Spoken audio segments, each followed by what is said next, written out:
Hey, okay, so we are back for more Nikki, and today we are working on. It's in here. This one. Feelings in a Cup. We're gonna do our incredible mystery stuff. I assume we could finish all 4 of these in an episode, because we did 2 of these and it took maybe 30 minutes. But What a lovely sunny day. I'm in a little bit of a Let's check different out what spot the today. shroomlings are doing. I found, when I was hunting some insects yesterday, or the day before, a new cave I don't think we've been in. So I want to go to that. And I also have a marker here for some kids I found, and I want to make sure they're okay. They are right over here. I didn't walk up to them. They are a quest. Yumimi, Gururu, and Wheelity?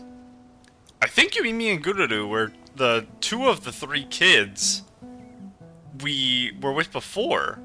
I don't remember the name Willili. Maybe that is the 3rd one and I just don't remember. From the Tides or Tears something quest. If I hover over this, will it tell me what it was called? No, it won't. The quest that goes to this thing. Wow, I got found again. This is no fun. Next time I'll hide somewhere new. Whether it's you 2 or any other shroomling, no one will find me. You said that last time, and the time before. Female human we don't know just showed up, and some fluffy creature? Gururu, I'm pretty sure we've met. Hello, I'm Nikki, and this is my partner Momo. Were you just playing hide and seek? I'm sorry, did we interrupt your game? I'll have to look up the name of the kids to make sure, this is them. Because I might have done their quest out of order. That might be why they are introducing themselves to me. Did I read that line out loud? Were you just playing hide and seek? I'm sorry, did we interrupt your game? No, you're not interrupting us at all. Nikki, Momo, would you like to play with us? We've always wanted new people to join us. We've been together since we were little, so we're super familiar now. It's not so fun anymore.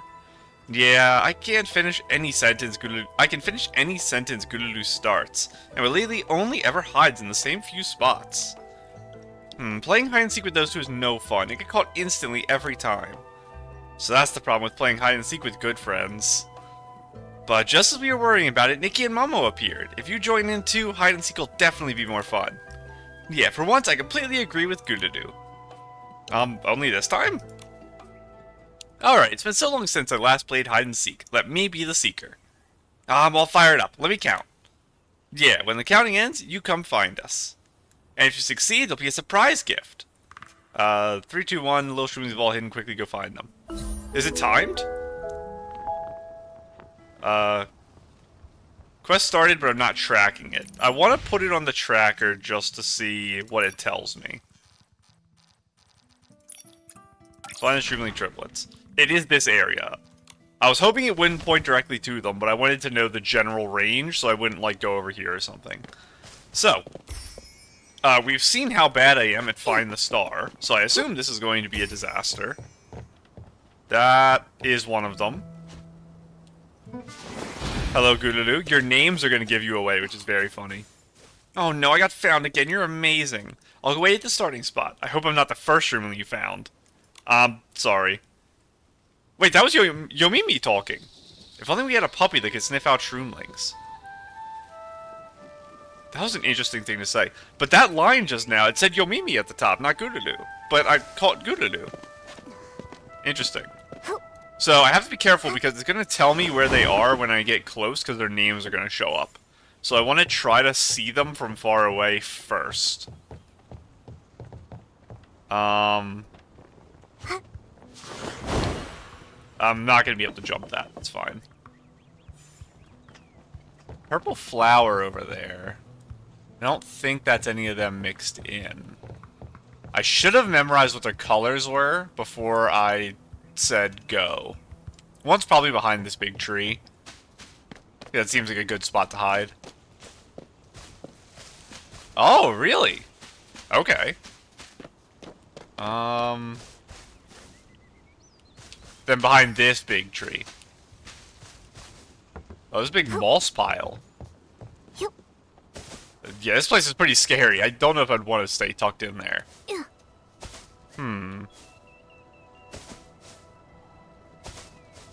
Don't see anything still. Wait, right there. I see one.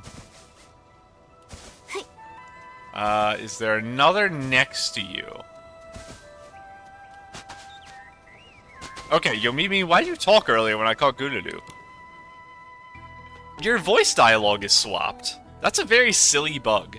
And one that would be kind of hard to report, I think. But if I remember, I'll try. I can't be the first shroomling to be found. No way. I'll be waiting back at the starting spot. Hopefully, Willili and Yomimi are ready to be there. Where have all the little shroomlings gone? So hard to find. So, there was one here, one here. I'm gonna assume the other one is all the way over here then, and I just missed them. A little bit of, like, meta on positions. They would be, like, here. Oh, I thought I saw them. It was that rock. Are you really blended in to the foliage over here? Or did they do a good job of hiding where you are and not giving it away inside the quest location? Yep.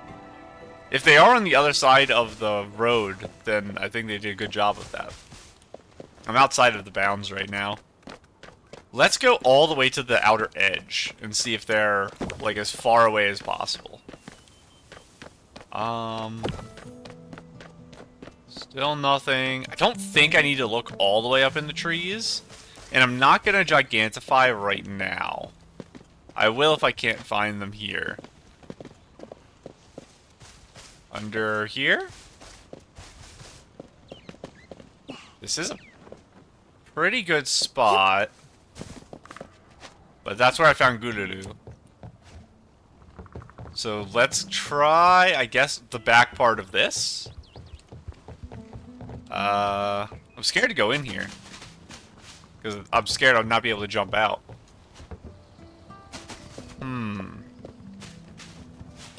I'm not seeing them. Which still makes me think that I'm right with my assumption of, like, the meta-analysis that they're across the road. They're not in the tree, right? They're not in this little nook. Could be up here. Is that Momo making those noises? I keep hearing, like, one-off little sounds, and I don't know if it's clues to their direction or, like, weird Momo noises. Hello, Mr. Bird. I desperately needed to pet you, but that's okay. We have the height right now. Oh no, it's raining.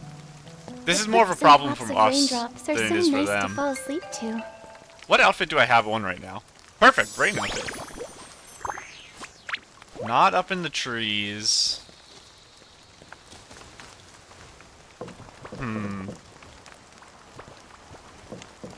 I cannot find them. And what color are you two? Red and like a green there? Is there another green? I know I'm outside of the range again. There's no way you're up on top. I think we just walk through the forest again. Like I said, I was expecting to do bad because of my performance in Find the Star. But I think those two were very obvious in their location. So I'm surprised I'm struggling to find this third one.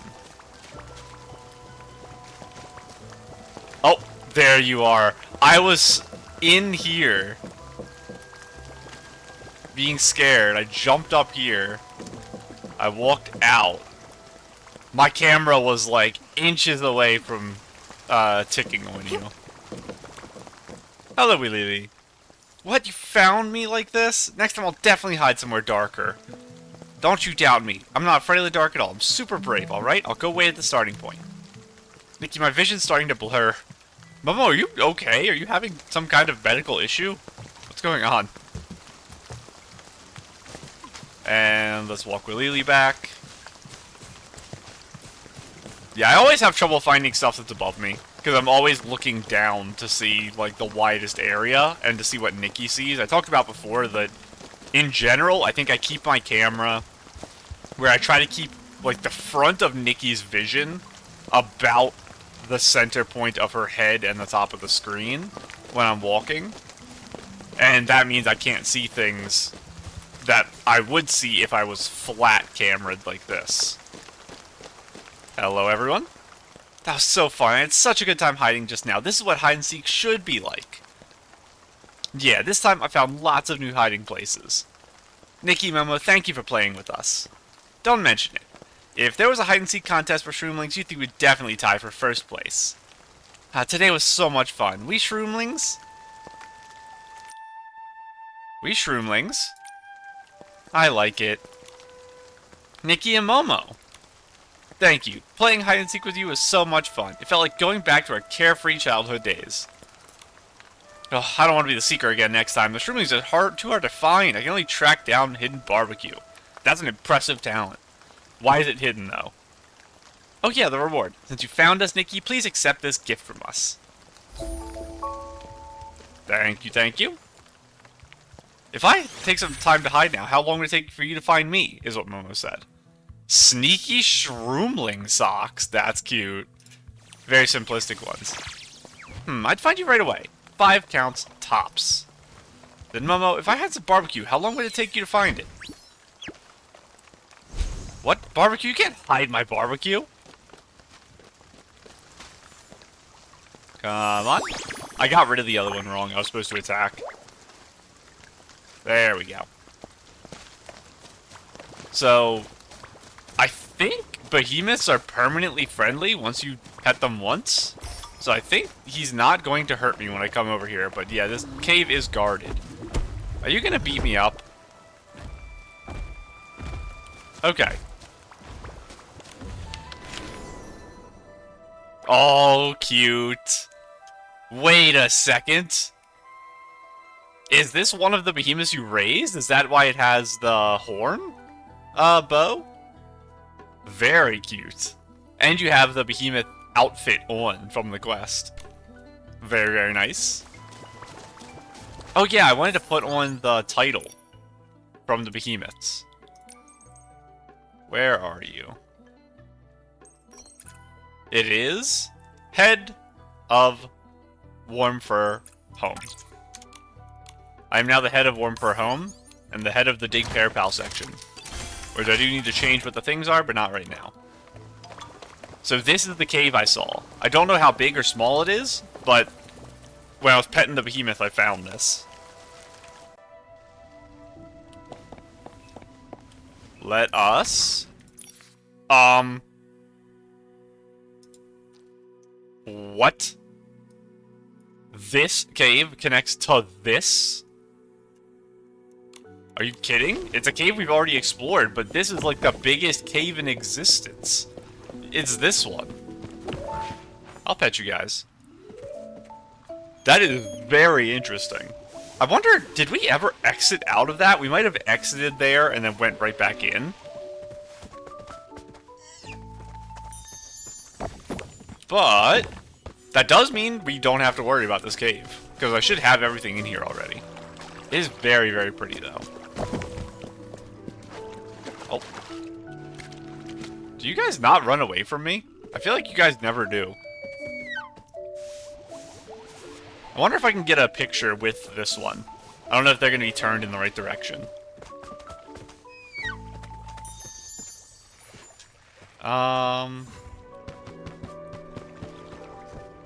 Do this.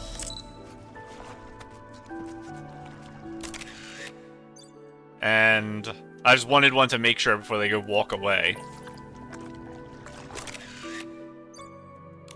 And let's see if I can actually frame a picture here.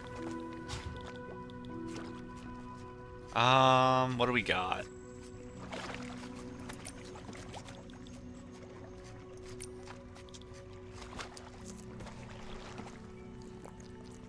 Do like this? I feel like I want Nikki to be a little more to the side of the photo.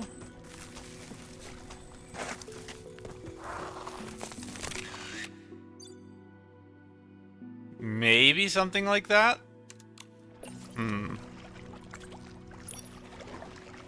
Okay, I feel like they're about to walk away. Blossoming Pink is fine here. More vignette.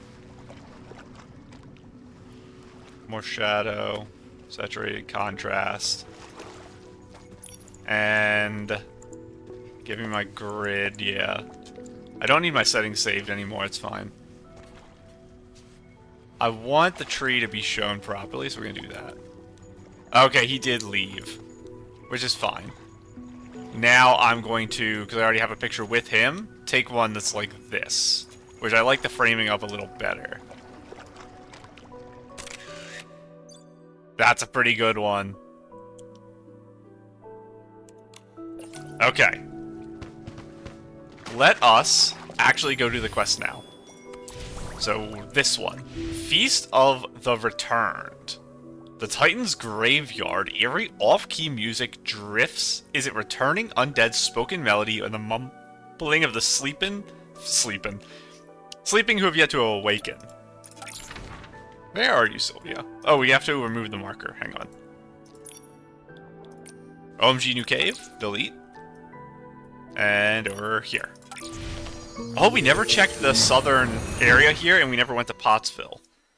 If that was what it's called. Because there's like a bunch of books there we have to read, and we have to explore that. So I do have to remember to do that. If this quest stuff goes fast, I'll do it this episode. I don't know if it will be that quick, though. I've never pet you, so you're still a problem. Big, all the shroomlings look so tiny. I need to be careful not to step on them by accident. He landed on me and crushed me. That was a disaster. Go up here. I have to actually skip because since I got crushed, I don't know how much time I have. And Paul. Okay, we did get it all done. I don't know if I've ever died to a behemoth falling on me like that before. It makes sense that it's possible. I think I've just gotten lucky. And now hopefully you won't attack me every time I come through here. Hello, Sylvia. What's going on? You okay? Phew, Sylvia, get those legs moving. Think of the eager readers. Think of your editors weeping over your drafts. Sylvia? Nikki? Momo? What are you two doing here at the Titan's graveyard? I want to investigate the mystery. I also need some type of, like, Rosetta Stone so I can understand their language. We're here to investigate the second mystery, because I want to read all their gravestones. I knew it. You two really are born for solving incredible mysteries. Come to think of it, I only remember this one has something to do with spirits and a feast. They say deep in the foggy graveyard you could hear hoarse, distorted music drifting out. A melody not of the living. When it plays, the departed return, gathering for a grand feast. That's what they call the Feast of the Returned. That's way more incredible than the last mystery. Stories like this are pretty much a common specialty of graveyards all across the land. But lately, someone really did hear strange noises in the fog, like wine glasses clinking together. Some type of, like, high-pitch ring? What would that be? It could be like behemoth claws hitting something, but I don't know what they would hit. A spear potentially could also make that noise striking something. And shroomlings do fight with spears. So maybe a shroomling? I'm not sure. Did you hear it too? I didn't. I scouted all day. Well, outside the graveyard. Got it. Then why don't we all go inside and check it out? Okay, let's go. Let's go. Sylvia? Sorry, my legs. They won't move. I'm too scared. So the reason you spent the whole day scouting outside the graveyard is because you were too scared to even move? Sylvia, think of your eager readers. Think of your... Forget it. How about this? Momo and I will go check inside. You wait here for our good news. Sound good? Exactly. Otherwise, if we have to run, hugging a horror novelist on our backs, lugging a horror novelist on our backs, might make it 10 times harder. Fine, but be careful. If anything seems off, run immediately. And if... Stop. Nikki and I are an unstoppable duo of Mirrorland. No Essling could ever catch us. That's right. You stay here and keep working on your notes. Just wait for our good news. All the way over there. Kind of by one of the camps from the Gold Seekers or whatever their name were. Hello, Mr. Behemoth. Don't hurt me. We never found out where that's flying to. Which, maybe I should figure out if I find the nest today. Because I assume it's leading to a Whimstar that you can't reach otherwise. And... just trying to keep my eyes open. Oh, you. Can I actually fight you? I don't think we tried yet. It looks like no is the answer. I can lock onto you.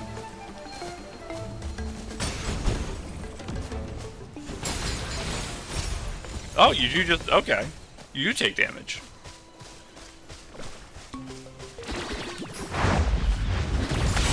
Yeah, get out of here. Quest is all the way down here. There's so many of you guys. Still nothing I need to do right now. Big Behemoth over there. So you're the big boy. I wanted to fight you because I haven't fought you yet, for sure. You're getting beat up by this. Yeah, that was pretty easy, actually. Nikki, listen, there really is something up ahead. Stop trying to shoot me. I need to take you out so I can pay attention to the quest. I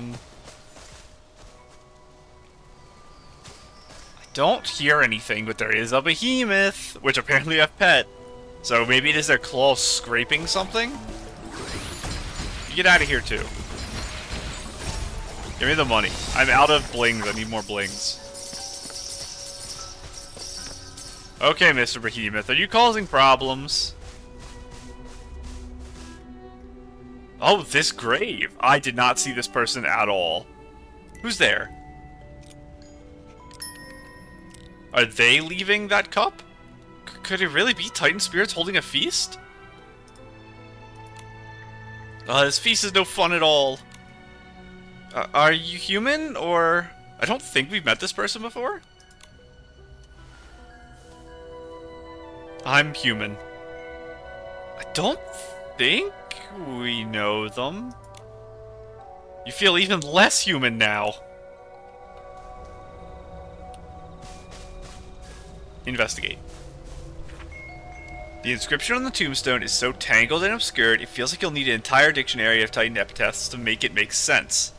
But where would you find such a thing? So same dialogue as all the others, so I have to remember to come back here for sure when I get the dictionary, unless I'm going to literally get it right now. But I don't think this quest was in the game last update, and I think the quest should be in the game. Hold on, I want to... This is not going to be possible to place the marker. I have to get rid of the quest thing. I want to put a thing here that this is a special grave. I'm Clermont, a student specializing in Titan civilization, and you two are... I'm Nikki, a stylist, and this is my friend Momo. We're here to investigate an incredible mystery.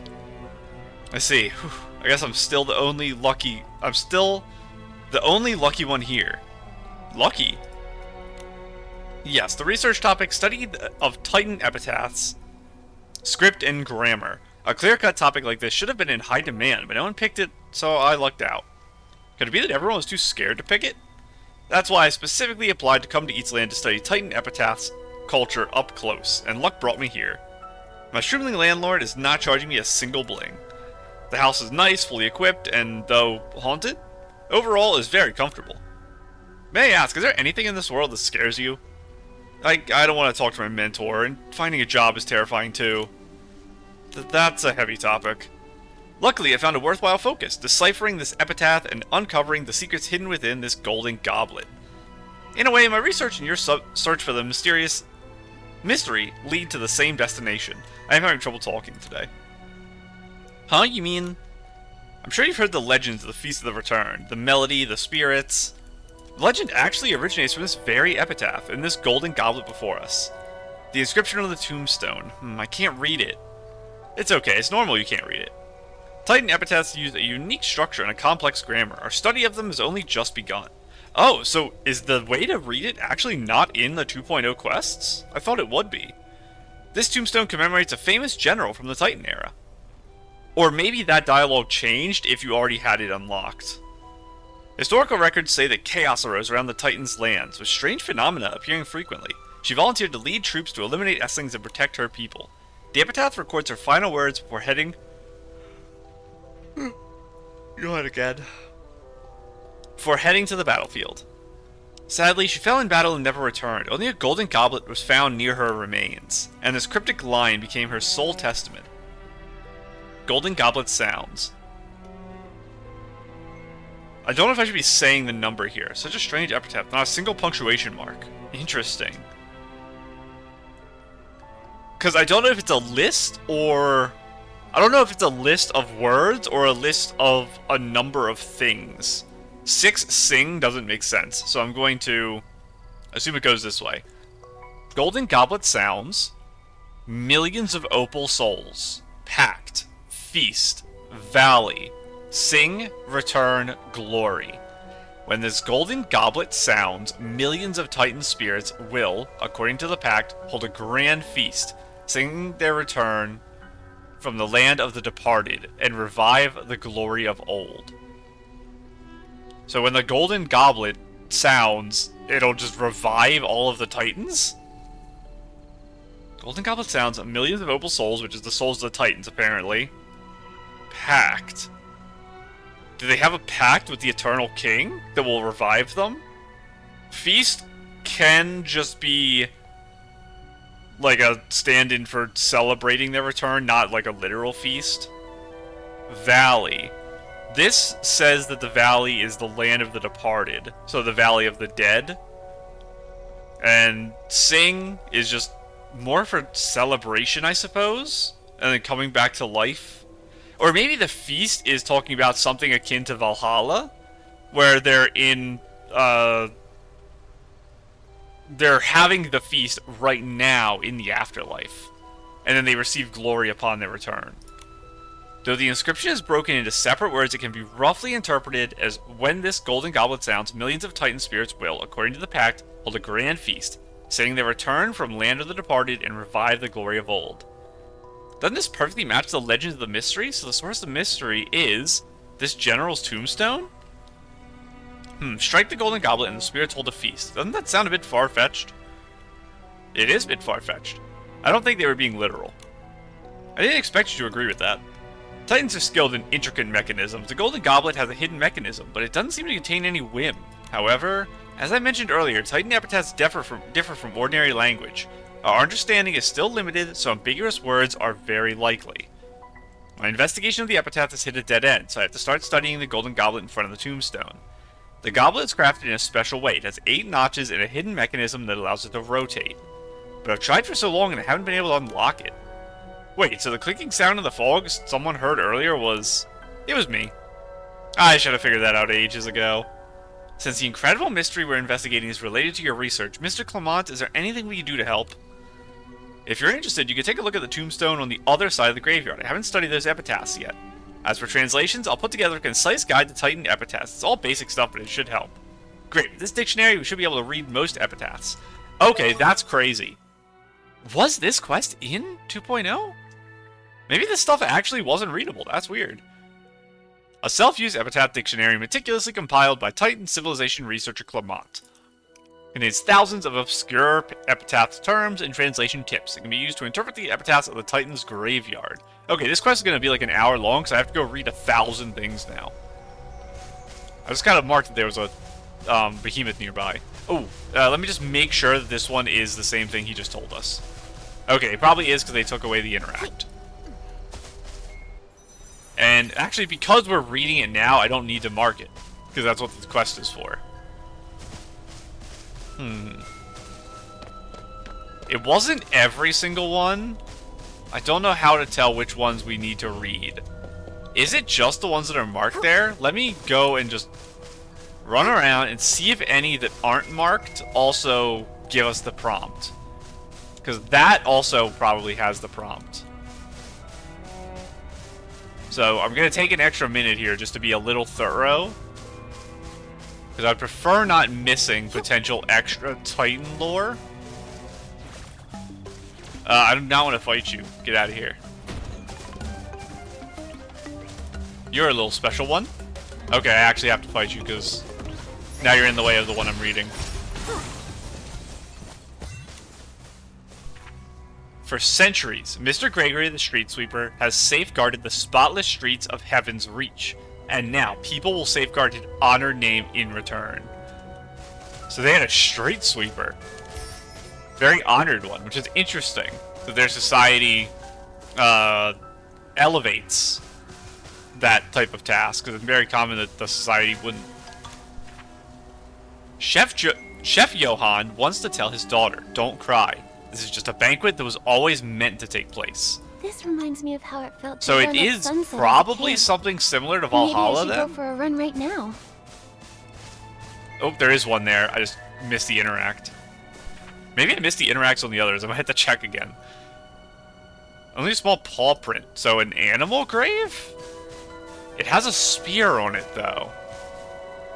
So maybe just a person who loved their animal very much. Their companion.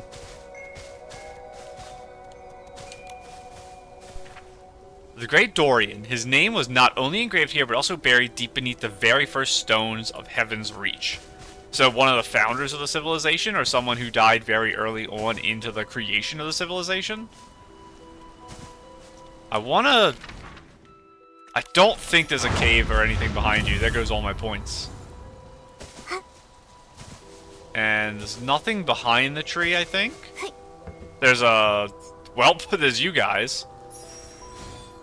What I was trying to say is there's nothing for me to investigate, but I guess I will fight you all. Come here. Just gonna beat you all up.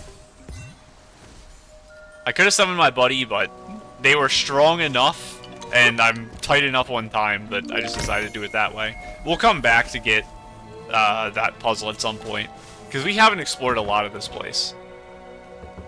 Can I read this one? I cannot. This obviously has to be super main story focused, so we'll read it eventually, I'm sure. Nothing there. This loyal companion of fleeting years walk with their master for a lifetime. They are burying pets in the same graves. I wonder if their pets were behemoths? That is possible. I don't think there's a chest there.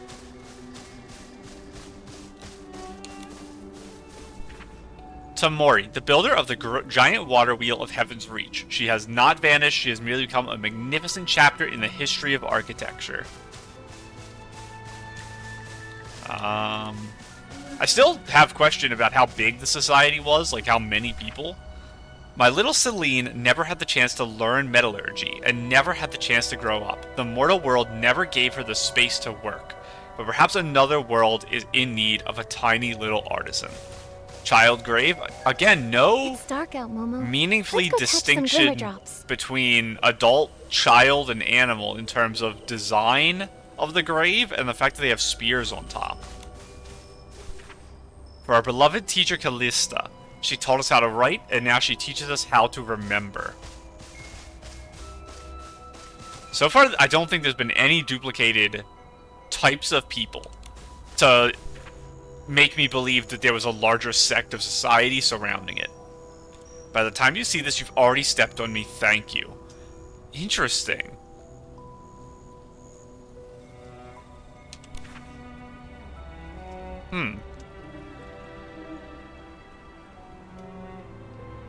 This can be interpreted in a couple different ways, and I'm not sure what way they want it to be interpreted. That's a very interesting tombstone. I know you guys are up here.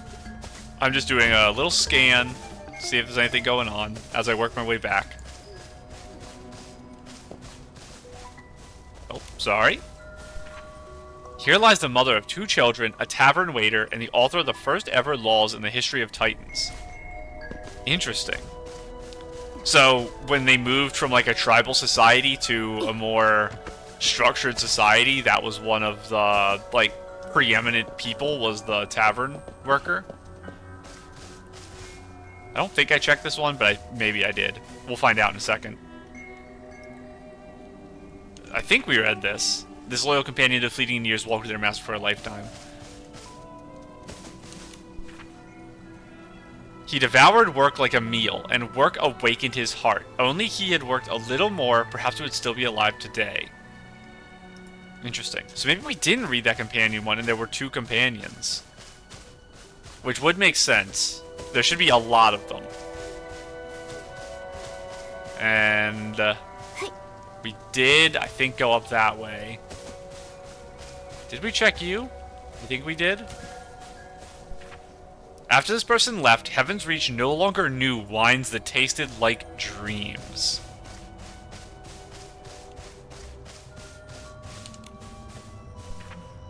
I once marveled at all things. Now I am one of them. Beneath lies the Master Gardener Red-Nosed Dimmy, sometimes also known as Dmitrievsky. Dmitrievsky. Sounds like a name I probably should remember. By vibes, I might be able to remember it, but it's a pretty hard name. She was a mother with a booming voice, yet she left us with a gentle whisper. Want to make sure I got... No, I did get that one. So we have to check this side now. We've almost made a full circle. I did it in a weird zigzag because I was trying to avoid stuff. Here lies a daughter, a mother, and a clockmaker. She's finally stepped beyond time. We probably checked this one when I first came out of here. Yeah, we did. Final section, I think. It's a big section. A lot of graves over here. We allow death its smug delight, for it has taken away the most handsome man of Heaven's Reach. She journeyed through her life, never turning back. This one's toppled. That's one that's for the quest, so we'll read it last. Here lies Nereus, alongside his favorite limited edition nut cookies. Perfect. Interesting, so their society had... I guess if they had a law system, they probably advanced enough to have, at the very least, a bartering system, and they weren't like a communal society. So they would have shops, and then shops would have limited things based on their ability to procure ingredients. Hey, guess who's finally free? Very fun one. Is the broken one readable? It is not. Let's check this side. If it's not too inconvenient, please leave some seeds at this grave. Then little birds will visit often.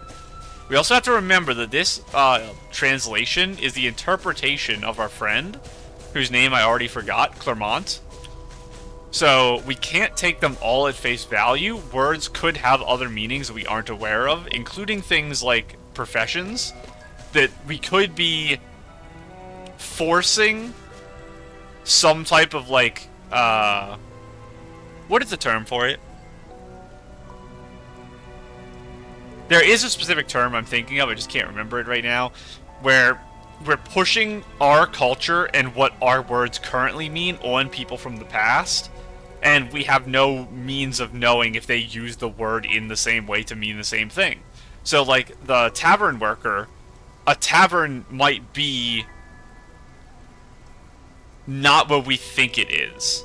Like, it might have a different cultural significance, it might be run very differently, but because a couple key points are similar, we saw the word, we saw a description of the word, and we connected it to tavern without fully understanding what that meant. So that's something you have to keep in mind anytime translating these ancient languages. That there's a lot of inference that goes into the stuff that we are just completely guessing for. He turned a deaf ear to all advice, even to us telling him not to drink that potion. Bro literally drank poison. That's crazy. And you're roasting him. This is very different. It's a book. I already read that, though. It looks like that's as far back as it goes. So now the only section is this tiny one here, and then we can read the ones that are part of the quest. I wonder if the ones from part of the quest are going to have, like, meaningful information on them. If my wife could see this sentence, this time, no matter how high she counts, I would never get up. How high she counts. Because initially it made me think of, like, the wife's like, get out of bed, you lazy bum. I'm going to give you till the count of 3. 3, 2, 1. But I guess if it's the count of 3, maybe you'd go 1, 2, 3. And then, like, pull the sheet off him or something.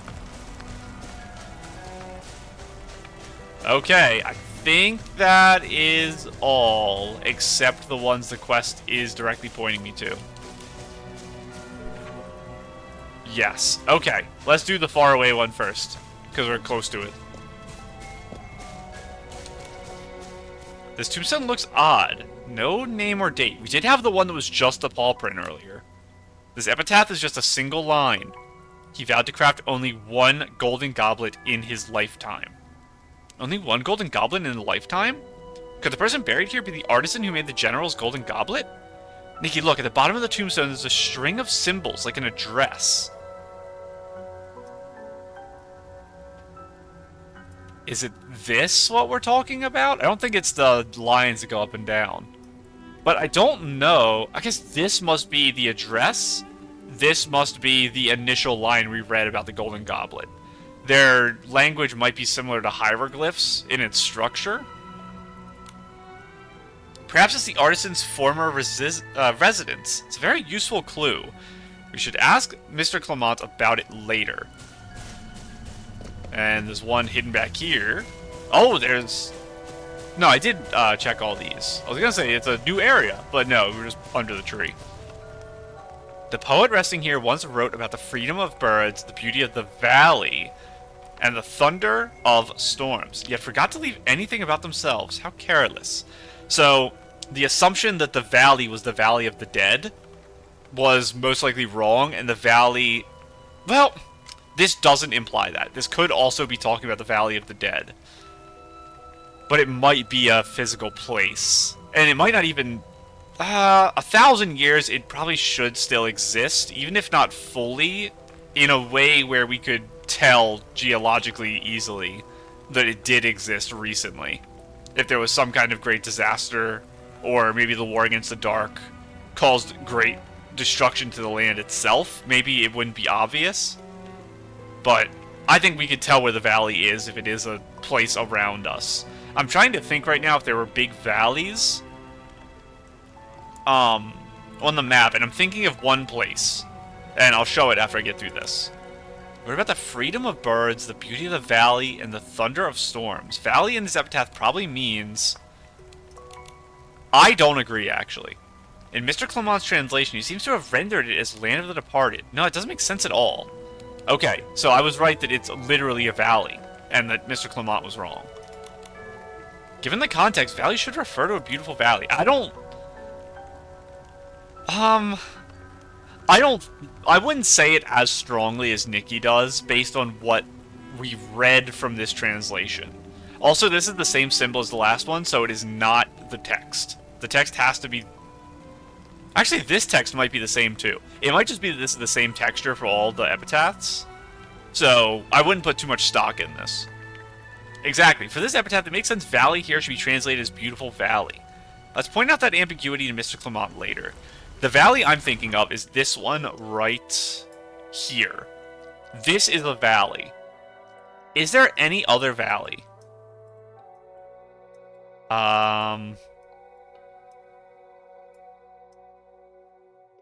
Maybe, like, this is a baby? I don't think so.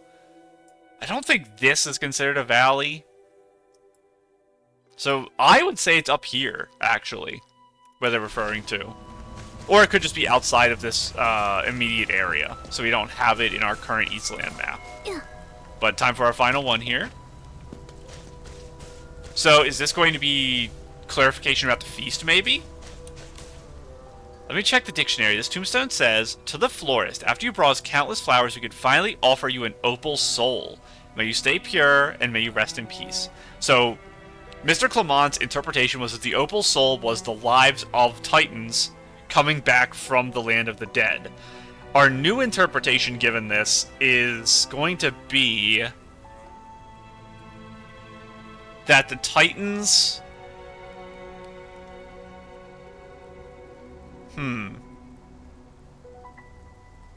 If the valley's a real place, maybe that's where they set off for the war? Like they went northwest to set off for the battle against the Dark, and then they never returned? And an opal soul. You brought us countless flowers, we could finally offer you an opal soul. I don't think that implies the opal soul is a type of flower.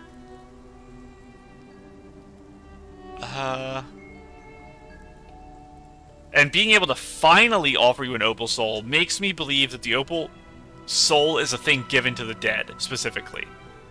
So it would be some type of thing granted to them, possibly to be placed in their casket, or it's been looted, if it was something that was placed on, like, the spires or the grave itself. An opal soul. I don't think opal soul means a spirit here. Would they call the opal soul... It might just be like a piece of opal, I guess? I know it's not very imaginative. Florist and opal soul pure. Judging from the epitaph, opal soul seems to mean... Would we say it's a flower? Nikki's reaching a couple conclusions I don't think are safe. She's doing the same thing Mr. Clermont did, where she's finding an interpretation of the language, and, in my opinion, stating with more conviction than she should, a modern-day equivalent to the things being listed, when I think she should speak with more caution. Opal soul should be the name of a flower, perhaps symbolizing a pure white bloom. That's it. Opal soul is the name of a white flower. That makes sense. As expected, epitaphs may contain ambiguous words like this. Gather most of the clues. Go back to Mr. Clermont. He might help us piece everything together. So I think this is being done in a very rash, unscientific way. But Nikki isn't a scientist, so I don't blame her. I just blame Mr. Clermont. But he seems to be still studying. So some type of like high-level college or after-grad program, possibly. Not formal work at some type of institute studying this. So I don't necessarily blame him for not being as rigorous as he should be. As long as he's not actively damaging the sites, people can come here and double-check his work later. Nikki reported each clue she found to Clermont. There really are ambiguous words here. If we replace those two words... No, it still doesn't make sense. Can I see the whole thing again? I kind of forgot it. What about the third clue? The artisan who vowed to craft only one golden goblet. That was the first one, actually. Sorry. Could he be the key? Very likely. The address you found on the tombstone is probably where his artisan workshop used to be. Oh my goodness. It's the workshop to our... Is it southeast from here? Where there's noises inside of it? So someone potentially still alive, or Essling's doing something in there? But Titan civilization was so long ago. Could the area have changed? Terrain, geography? Exactly. The graveyard we're in today wasn't a valley. It wasn't actually a valley 1,000 years ago. As the Linlong people often say, time changes everything. Also, I remember that the outer area of the Colosseum used to be a commercial street in the Titan area. Perhaps the workshop was there. There is a workshop we went to that exited out of the sewers, but that's not the place I'm personally talking about. But most of it's probably blocked off now, and the main entrance is likely inaccessible. Hold on, there's another option. You can go through the sewers. They do want me to go to that one. Go through the sewers. Won't my well-groomed fur? Don't worry, the Titan-built sewers are more than spacious enough for someone like you. Mr. Momo, who looks round in shape, but is actually compact in structure. Round in shape. Just to look a bit round. Look around? Mr. Clermont, you just look around. You're just fluffy. Fine. Nikki, let's get going. Hold on, let me check this again. Hmm. Also, I don't agree with this. Something becoming a valley in only 1,000 years is pretty crazy. See, a little wordplay can actually come in handy sometimes. Let's end this topic with a happy note. Momo, no time to waste. Let's head into the sewers. I don't know what the, like... If they consider this a valley, which I didn't, it's possible that there's, like, just massive sinkage in this area. There's just a lot of open space that's not an aquifer that's filling properly or something underneath this area. Or that there's very, very substantial tectonic activity here. But I feel like it would be more of the culture of the woods to have to deal with earthquakes if that was true. So I don't think the land's going to move as much as they say it is in 1,000 years. So where is the workshop? I have a marker on it, don't I? Is it right here? Titan Workshop Ruins.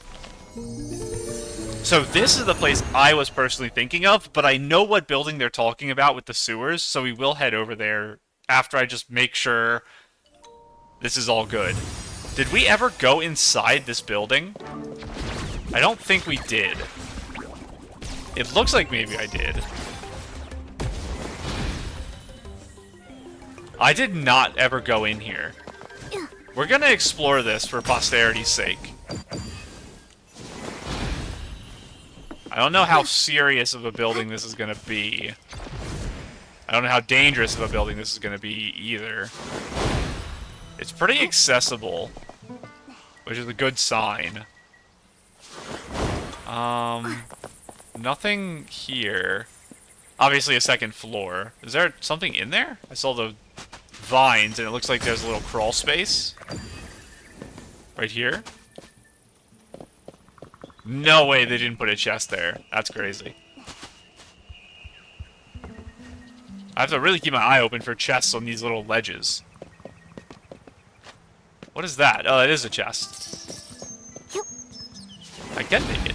Was there a snapshot there just now? There was. Vamu? So, in my head, because I'm silly, it makes me think of Wamu from JoJo, but I'm pretty sure that's not the reference here. I think it's just another language. I don't know what Vamu means. Maybe Spanish? Vamonos is let's go, right? So is Vamu like a shortened abbreviation of that? So it's like a phrase of excitement? So they're kind of like exclaiming happiness towards possibly completing this outfit? Maybe something along those lines? This is Lilina's outfit from Flora-Wish. But it's dyed red and white, obviously. And then we have our birthday sword. We have the... What hair is this? I'm not sure. I know I've seen it before. This, like, tight crown braid. We have our cape on, obviously. The yellow eyeliner from the free 5-star we got in 2.0. Very, very pretty. Anything else in this main room before I go to the side? I think that's everything. That is outdoors. I think.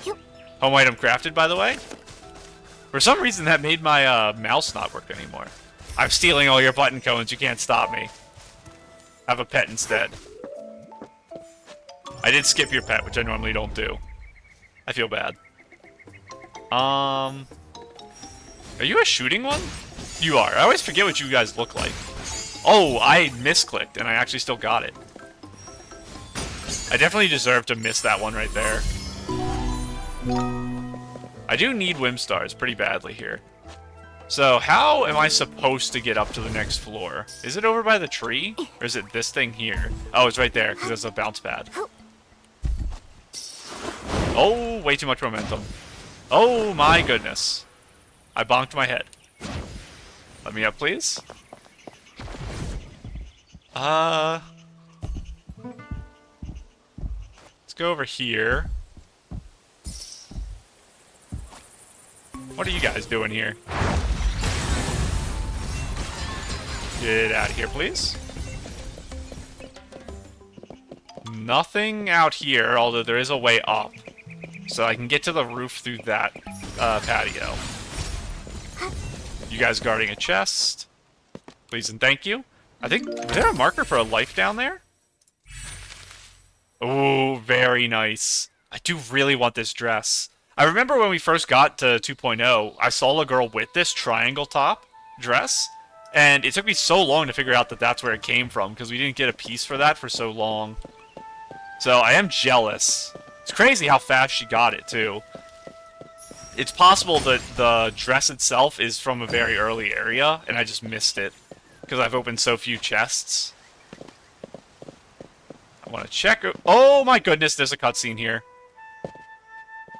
Oh, below me. You guys are from Potsville, aren't you? A pink human and a chubby yellow pot that walks on two legs? A purple shroomling? I must be dreaming. Oh, this is canonically where we're supposed to meet them. You're not dreaming, Nikki, but why are there purple shroomlings in Elderwood Forest? Stay back, we're not afraid of you. There are two of us. Are you scared yet? Why is your name... Is this another translation thing? Do they speak Titan language? Probably not. Is Titan language the same verbally? Probably not. Timidity. Clearly, you're the ones who are scared. Talkie. So maybe we named them. Maybe they don't have names or a concept of names, and because he's scared, we call him Timidity. And this one is more outgoing, so we call him Talkie. Huh? The chubby pot can speak? Hey, who are you calling chubby? I'm not a pot either. Hi, I'm Nikki. This is my best friend, Momo. Nikki, Momo, such strange names. How'd you find this place? Did you come here to moonbathe too? We heard some strange sounds nearby and followed them here. That was me calling for help. Calling for help? Are you in some kind of trouble? We were happily moonbathing on the roof when Queen Shroomy slipped and fell down with a plop. Timothy and I couldn't get into the room she's trapped in, so we had to call for help. Maybe that door does lead outside, and I was wrong by looking through the crack. So Queen Shroomy is here, and your names are not given by us. They're real names you use. Why are they not treated like names then? Let me help. We can't have anything happen to Queen Shroomy. Really? You're willing to help us save Queen Shroomy? But it's so scary in there. Is Queen Shroomy living? I am going to assume Queen Shroomy is like a stuffed animal. Of course, Nikki and I are experts at rescuing shroomlings. We've got this. She seems very trustworthy. And that yellow pot is so big and sturdy. I have faith in them. So we obviously found a distraction here. Oh, is this the front door I was supposed to just walk in? How did I enter? I entered through the window over there. Can you guys leave me alone, please? Are you guarding a chest? You are. I'll actually fight you then. Did I get hit just now? I did. I lost life. I didn't even see what hit me. Give me you. Get this, and I'm going back inside.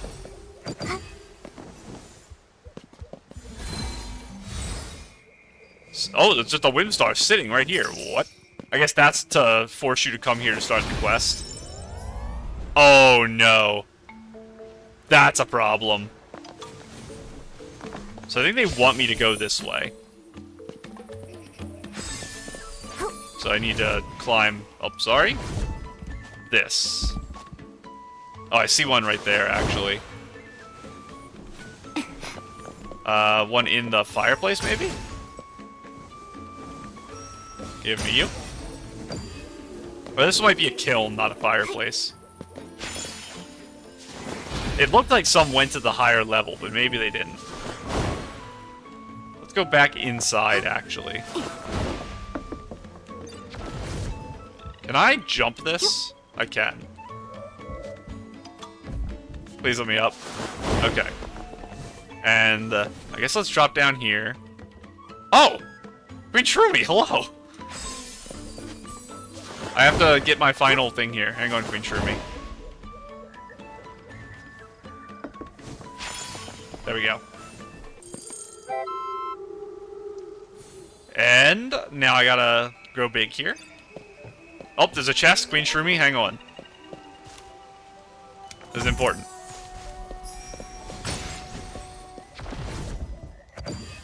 I can only grab it from these sides. Okay.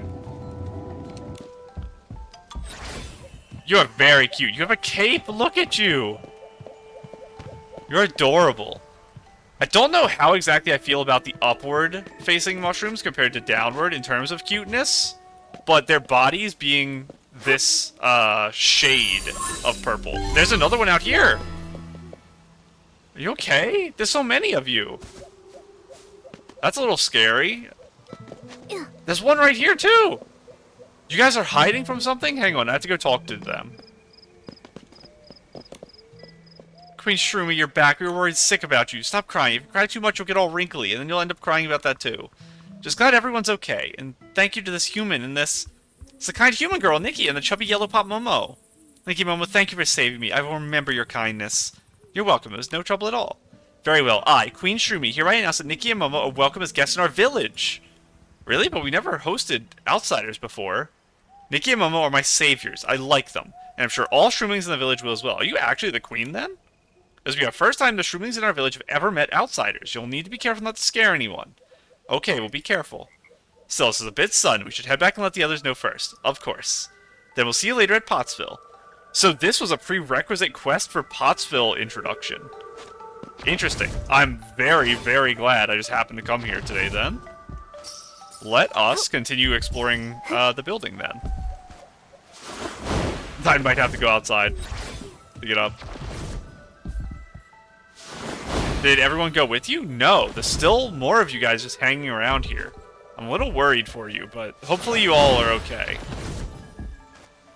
There is a chest up there. I'll use the bounce pad here. Give me you. Anything in the fireplace from the top? No, but there is a picture.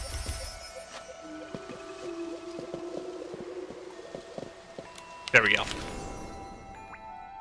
Very cute. This is...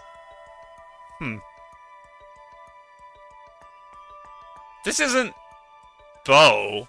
What outfit is this? Am I being silly right now? Hang on. My brain. Recent.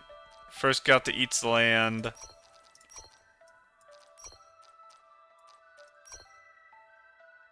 It's the grapple, that's what it was. It's been a while since I've seen the grapple outfit, so I forgot it. Very cute, though. Level 29, wow, okay, you are here very fast. I mentioned back when the update first came out that I thought there would probably be a skip forward button for new players. So if you started playing the game just for Eats the Land, you could just skip everything and come straight here. But I never actually had confirmation of that because I never Googled it or anything. When I catch that first ray from the sun, I can't help but look forward to another day of adventure. Seeing people that low level here does make me think that that might be correct. Level 22, yeah, that's crazy. This is... I think it's a Marquez Boutique... No. I think this is a Flourish chest, top, Marquez Boutique, bottom, and hat. I think that's what it is. Hands might also be a chest collector. Ribbon, I think, was from the boutique. Actually, no. Was it from a quest? I remember the cat symbol on it. I don't remember exactly where it's from. I know it is stuff they got in Flourish pretty early on, though. I should probably also go onto the roof itself here, if I can without falling. Oh, that's just telling you to go down. Nothing else on the roof. This is the jump pad we saw earlier. It's just I came up a different direction. Anything on the outside here? Not really, but I will grab you guys. Back of the house looks okay. There's a chest there. I think we've explored it all. Yeah. It's possible I missed like a little nook or cranny somewhere, but I'm happy with my progress here. I'm very, very glad I did this, especially because I was just talking about Potsville earlier today.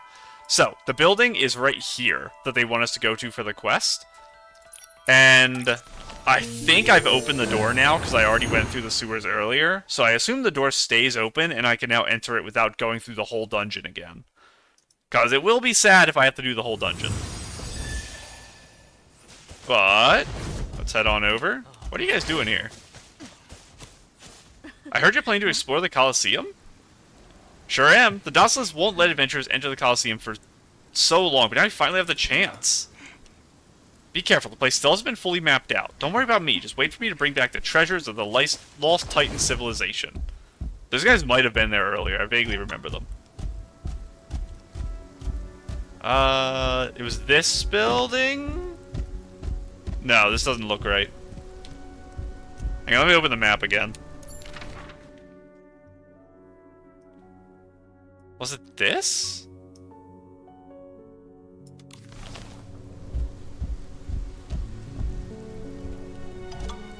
I know I have a thing pointing me somewhere on my map.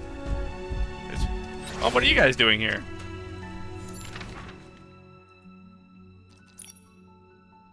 Colosseum Underground Drainage Ruins. It wants me to go all the way over there. So I guess it wants me to go underground, so I have to.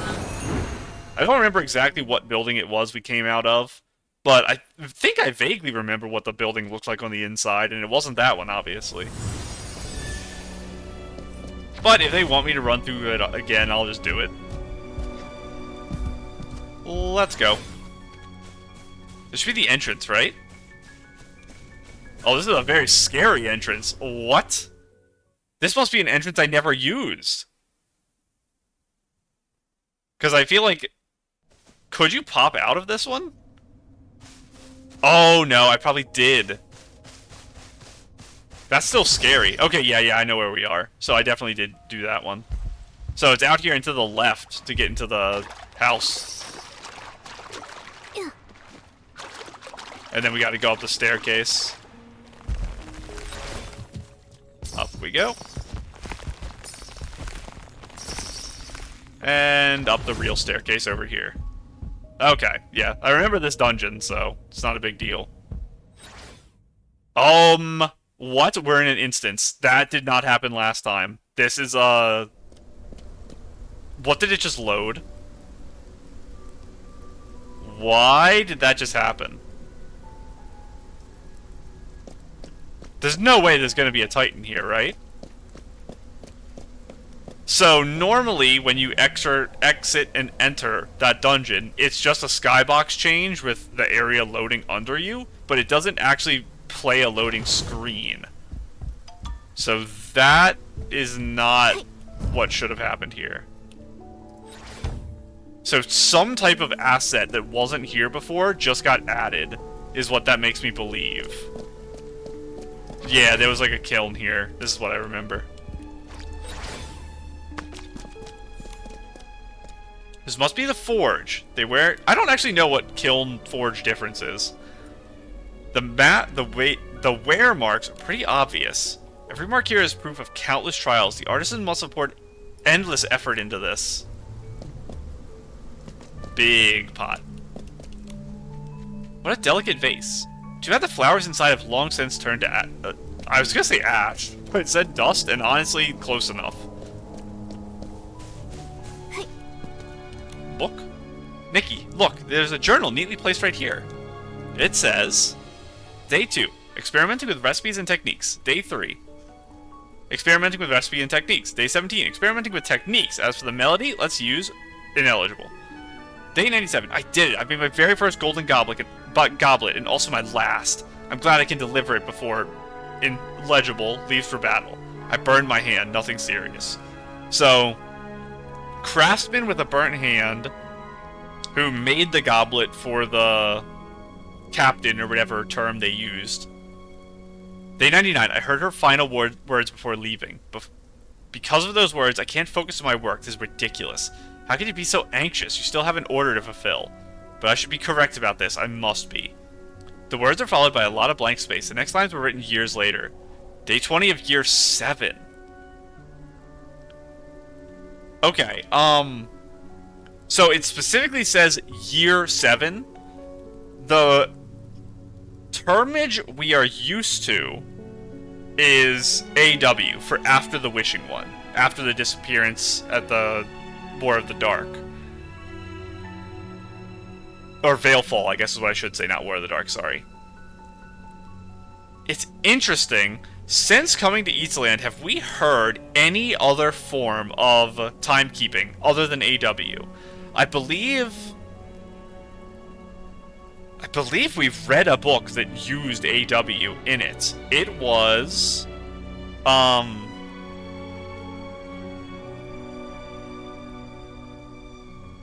don't know.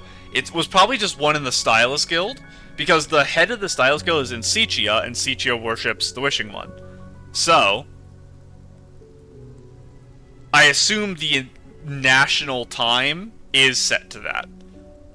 So, anything written by human stylists that are associated with the Styling Guild in any nation probably use the AW time system. So, and shroomlings don't most likely have a time system for tracking years like that. So that's probably where I'm remembering it from. I just can't remember the exact book I saw 1002 AW in. I think it was like a ledger of law or something. There was some type of like contract. Something like that. But day 20 of year 7. So, was this year 1? Is that the implication we're getting here? Because it's years later. I think it's about time I let it go. But perhaps letting it go doesn't quite fit. After all things will one day ineligible. Illegible, not ineligible. I think I said that earlier too, illegible. So, I won't go back on my promise. Even though I can't fulfill it now either. But if I can't fulfill it, then I'll leave it to tomorrow 1,000 years from now. Is it... They said they would only create one goblet. It's possible we'll forge a second goblet, clank them together, and then finish the ritual of the, like, homecoming of the Titans? Is that the idea we'll go with? Seems like the artisan is the one who made the golden goblet. You can tell he put a lot of effort into it. The golden goblet must have meant a great deal to him. And the woman who was the leader. If it can't be achieved in the end, then leave it for tomorrow 1,000 years from now. What does that mean? Are they prophetic, or is it just a coincidence that it was around 1,000 years? Shelves covered in dust. There's a neatly folded note here. Looks important. It seems to be Titan counting symbols. Oh no. Hang on. 387524146. 387524146. I wrote it down. What is this? Let's note it down and ask Mr. Clermont about it later. We should have seen everything here. Let's go back to Mr. Clermont. Where is he? Oh, he's still back where we originally were. Teleport right on over. Sip my water while I'm doing this. Remember when I said we'd get these quests done quick? I was thinking I would just get all of my quests done today. Turns out that is not happening. Hello, sir. After hearing all these discoveries, Clermont ponders for a long time. Seems the artisan really was the one who made the golden goblet, and the goblet must have been very meaningful to him. According to historical records, the goblet was offered to the general. One general, that's the term. One general, one artisan, one golden goblet, a string of numbers, and a cryptic epitaph. Can't think straight anymore. A string of numbers, 38752146. What could it mean? There were 8 things in the description of the epitaph, right? Do you read them in this order? There are 8 digits, no repeated numbers. I think this is more important.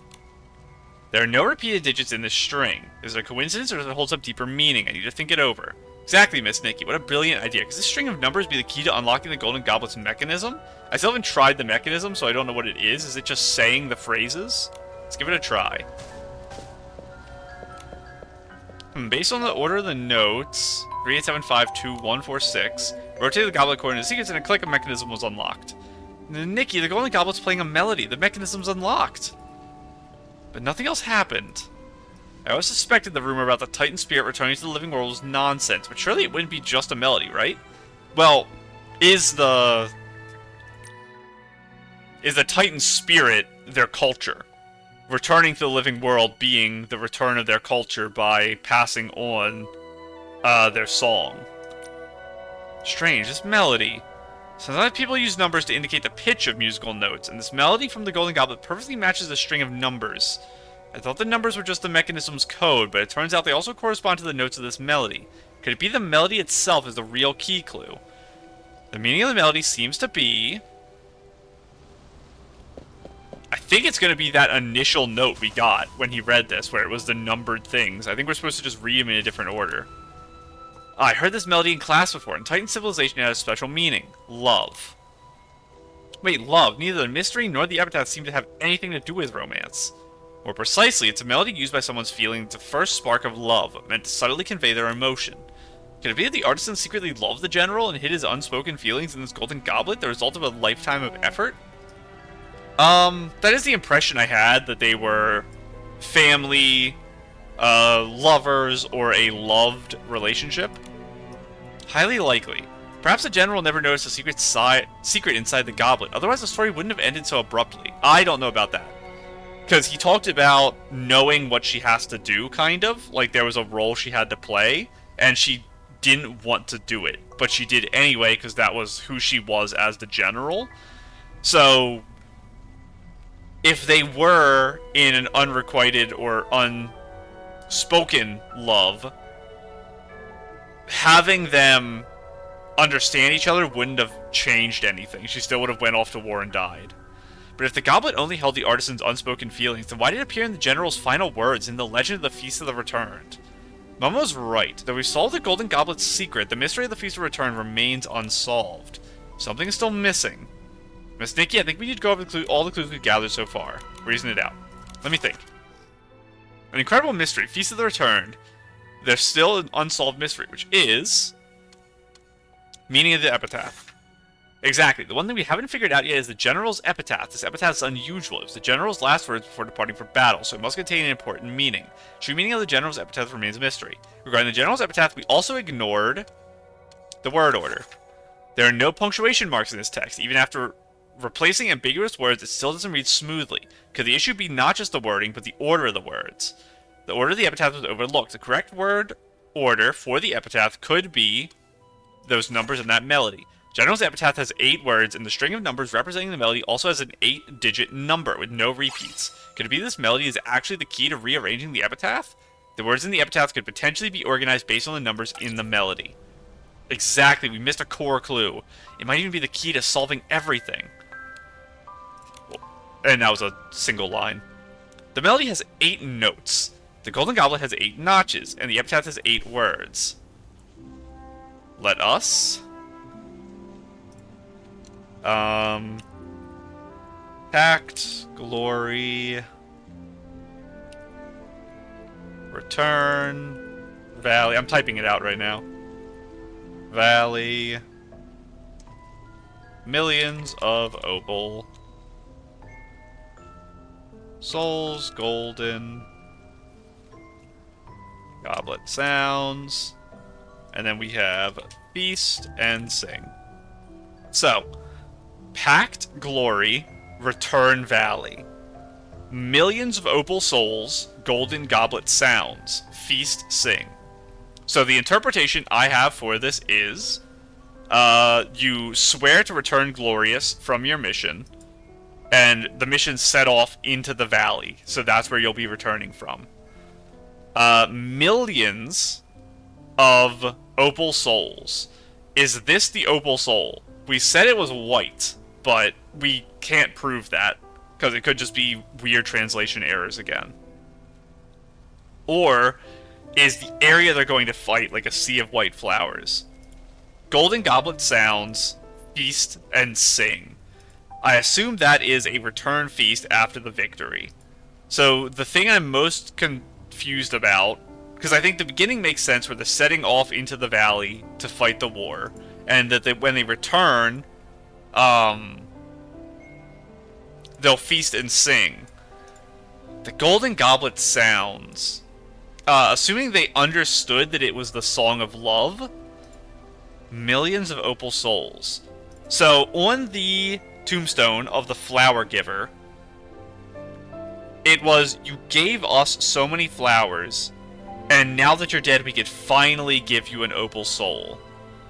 So could the interpretation be, that the opal souls are a type of, not exactly honoring, but like thanking the dead? So she's sending all of her thanks through the term millions of opal souls to the craftsman who loves her, understood by the Golden Goblet's sound. That's the interpretation I'm going to currently go with, and we'll see what Nikki thinks here. If we rearrange the epitaph according to the order of the notes, promise return Glory Valley. Promise, not pact. He changed it.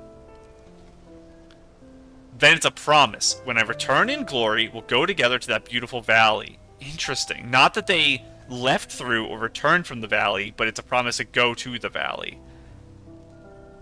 I think that's an okay interpretation.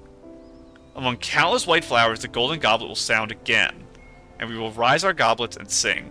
That middle line is still vague, and I don't understand its meaning.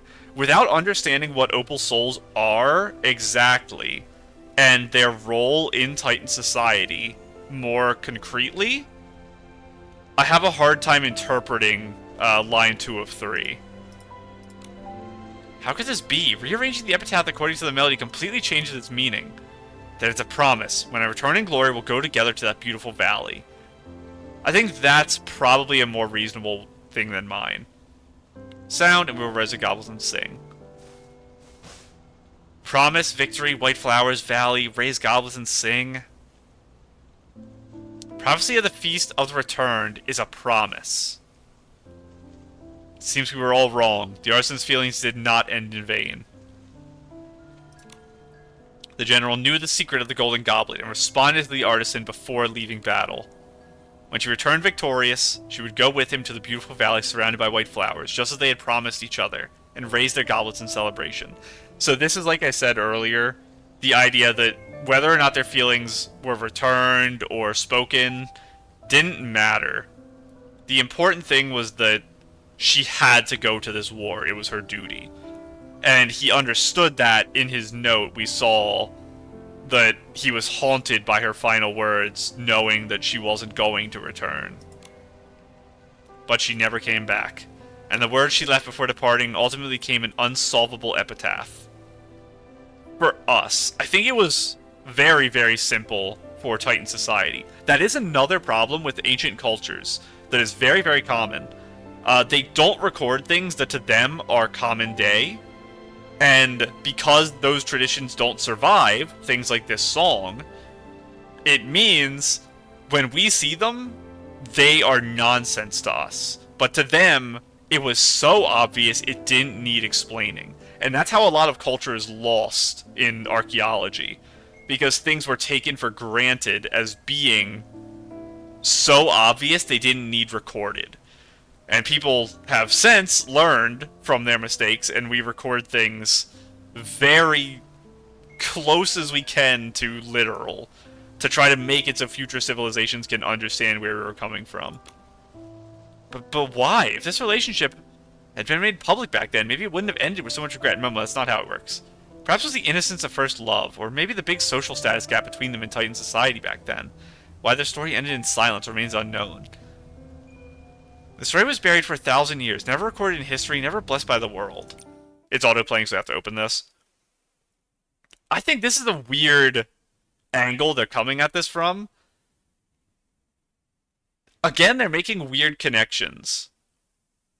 It doesn't have to be that there's a big societal status gap between them, or anything like that. It could literally just be that she's a soldier. It's her life's mission to fight for her people. And when the time came to put her life on the line to do just that, she had to respond to the call of duty, even if it was a selfless act that caused her life to end. It was potentially her life's calling to do that, rather than to retire and live out the life with the craftsman. So I think they're kind of belittling the general and her life through their speech, so I don't like the way they're saying this. I'm not happy with it. She went to battle as a general, leaving behind a promise she could never fulfill. He hid his feelings in a golden goblet, spending a lifetime waiting for his beloved's victorious return. Go together to that beautiful valley. This secret, unknown promise was ultimately hidden between the golden goblet and the epitaph, drifting for thousands of years. They were too far apart. The distance between battlefield and workshop. The gap between the living and the departed. Even after 1,000 years have passed, they were still separated by the entire expanse of the graveyard. What a pity. In the end, they still could not meet to fulfill their promise. No, I think the promise was actually fulfilled. Huh? Mr. Claremont once said this graveyard was a valley of 1,000 years ago, right? Now, even separated by opposite ends of the graveyard, they still reunited in the beautiful valley, just as they had promised, didn't they? So this is the Valley of the White Opals. Even though the flowers are pink. Might be a colorblind thing. You mean, all the traces in the workshop show the artisan lived a solitary life. Perhaps after the general's death he spent day after day forging, sleeping among the tools in his workshop. Perhaps he accepted it. He accepted their parting, because he knew in death they would be reunited in that beautiful valley. I might need to reread the final line of his thing. Maybe there's like an interpretation of that I didn't quite get at the time. Everything makes sense. That's why the artisan left those clues in the epitaph in the workshop. Just like the phrase he left in the workshop, if it can't be achieved in the end, then leave it for the tomorrow 1,000 years from now. That was the line I wanted to look for. I'm glad they said it again. If there's a promise, when I return in glory, we'll go together to the beautiful valley among countless white flowers, the golden goblet, and something will ring. It's the same line. Never imagined the mystery would conceal a story like this. Even though it makes me a little sad, we should tell Sylvia about it. Are you going to stay here, Mr. Clement? If it weren't for Miss Nikki and Momo's help this time, I doubt I could have unraveled the story behind this epitaph. Please accept this Dictionary of Titan Epitaphs as a token of my gratitude. Nikki, with it, you should be able to read other Titan epitaphs in the graveyard. What's fascinating about epitaphs is that they aren't simple inscriptions. Walls may crumble and books may weather, but the words carved into stone often endure much longer. Perhaps this is also a way to resist being forgotten, whether for an entire civilization or for an entire life.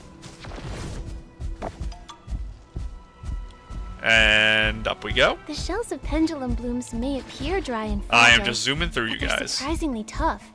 You'd have a hard time breaking one open. Honestly, I probably could have teleported faster. Oh, she's at the entrance. I thought she was going to be over there still. So yeah, it was definitely faster to just teleport to her. Oh, picture with the behemoth? F. True, we must pay respects. It is so sad. This is the like schoolgirl top with stars. I think it's the dungeon set for Itzaland, I think. It's one of the sets I think you get out of chest, basically. Hello. Told her the story behind the Feast of the Returned. In books, I've come across countless love stories, tangled in misunderstandings, love that never came true, and those sweet endings. Never read a story like this. So brief, yet leaves such a long-lasting regret. Sylvia. There's a game there, I gotta play it. This ending isn't perfect at all, it's even tragic. Oh, what's the term when stories use rain to symbolize a scene is sad? There's a specific term for it, where the weather changes based on the mood of the scene. That literally there's happened just now. Makes me feel that in the face of fate, all efforts are so small. It's exactly this ending that, after you sounded the golden goblet, finally felt complete.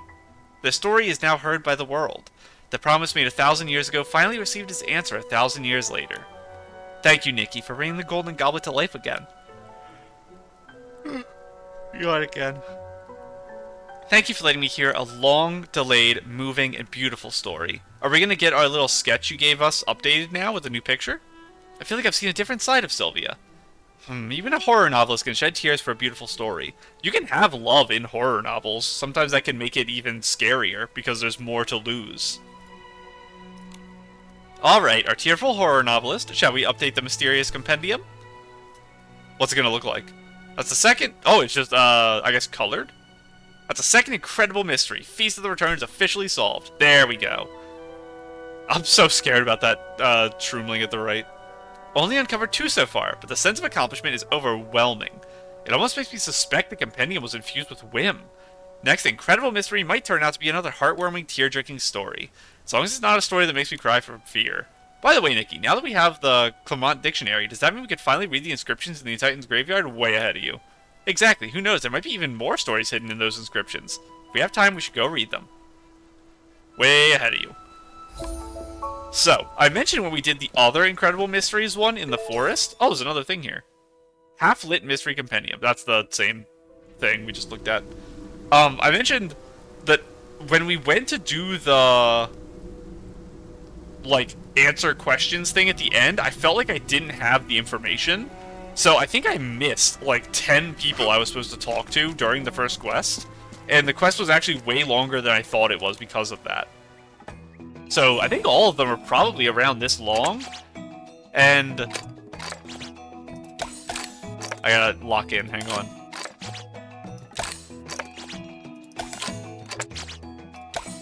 This takes a lot of focus. Oh, I misclicked. It didn't fail me. Why is it so long? It's so long. That has to be longer than the other ones. I actually did it first try, though. But yeah, I missed one of my clicks. Yeah, I cannot do that while talking. That is such a hard minigame. It's insane to me that it's actually as hard as it is. It's very unforgiving. But yeah, I think all of them are going to be as long as this one was.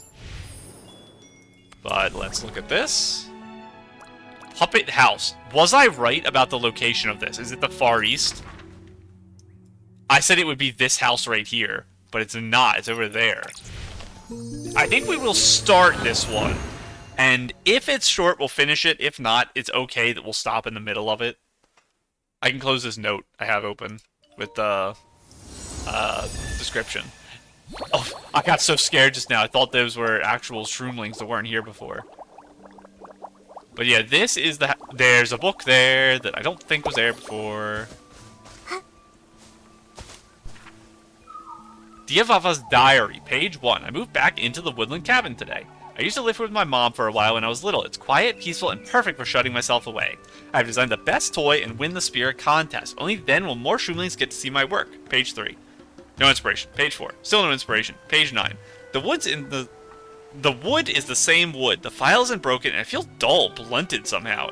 Inspiration. Nowhere to be found. Page 11. It's raining. I can't sleep. I keep tossing and turning. Suddenly, an old nursery rhyme from my childhood came into my head. Shake it, the rain rolls away. Shake it, worries drift away. Shake it, and laughter comes back to stay. Is it like, a rain charm you'd hang or something? Is that what the little roly boys out front of your house are supposed to be? When I fell and cried as a kid, Mom taught me this rhyme. I'd sing it while swaying back and forth. Somehow the pain really did feel like it was shaken away. Once I grew up, even if I fell, I stopped crying to comfort myself, and the rhyme slowly faded from memory too. I don't know why it's coming back to me now.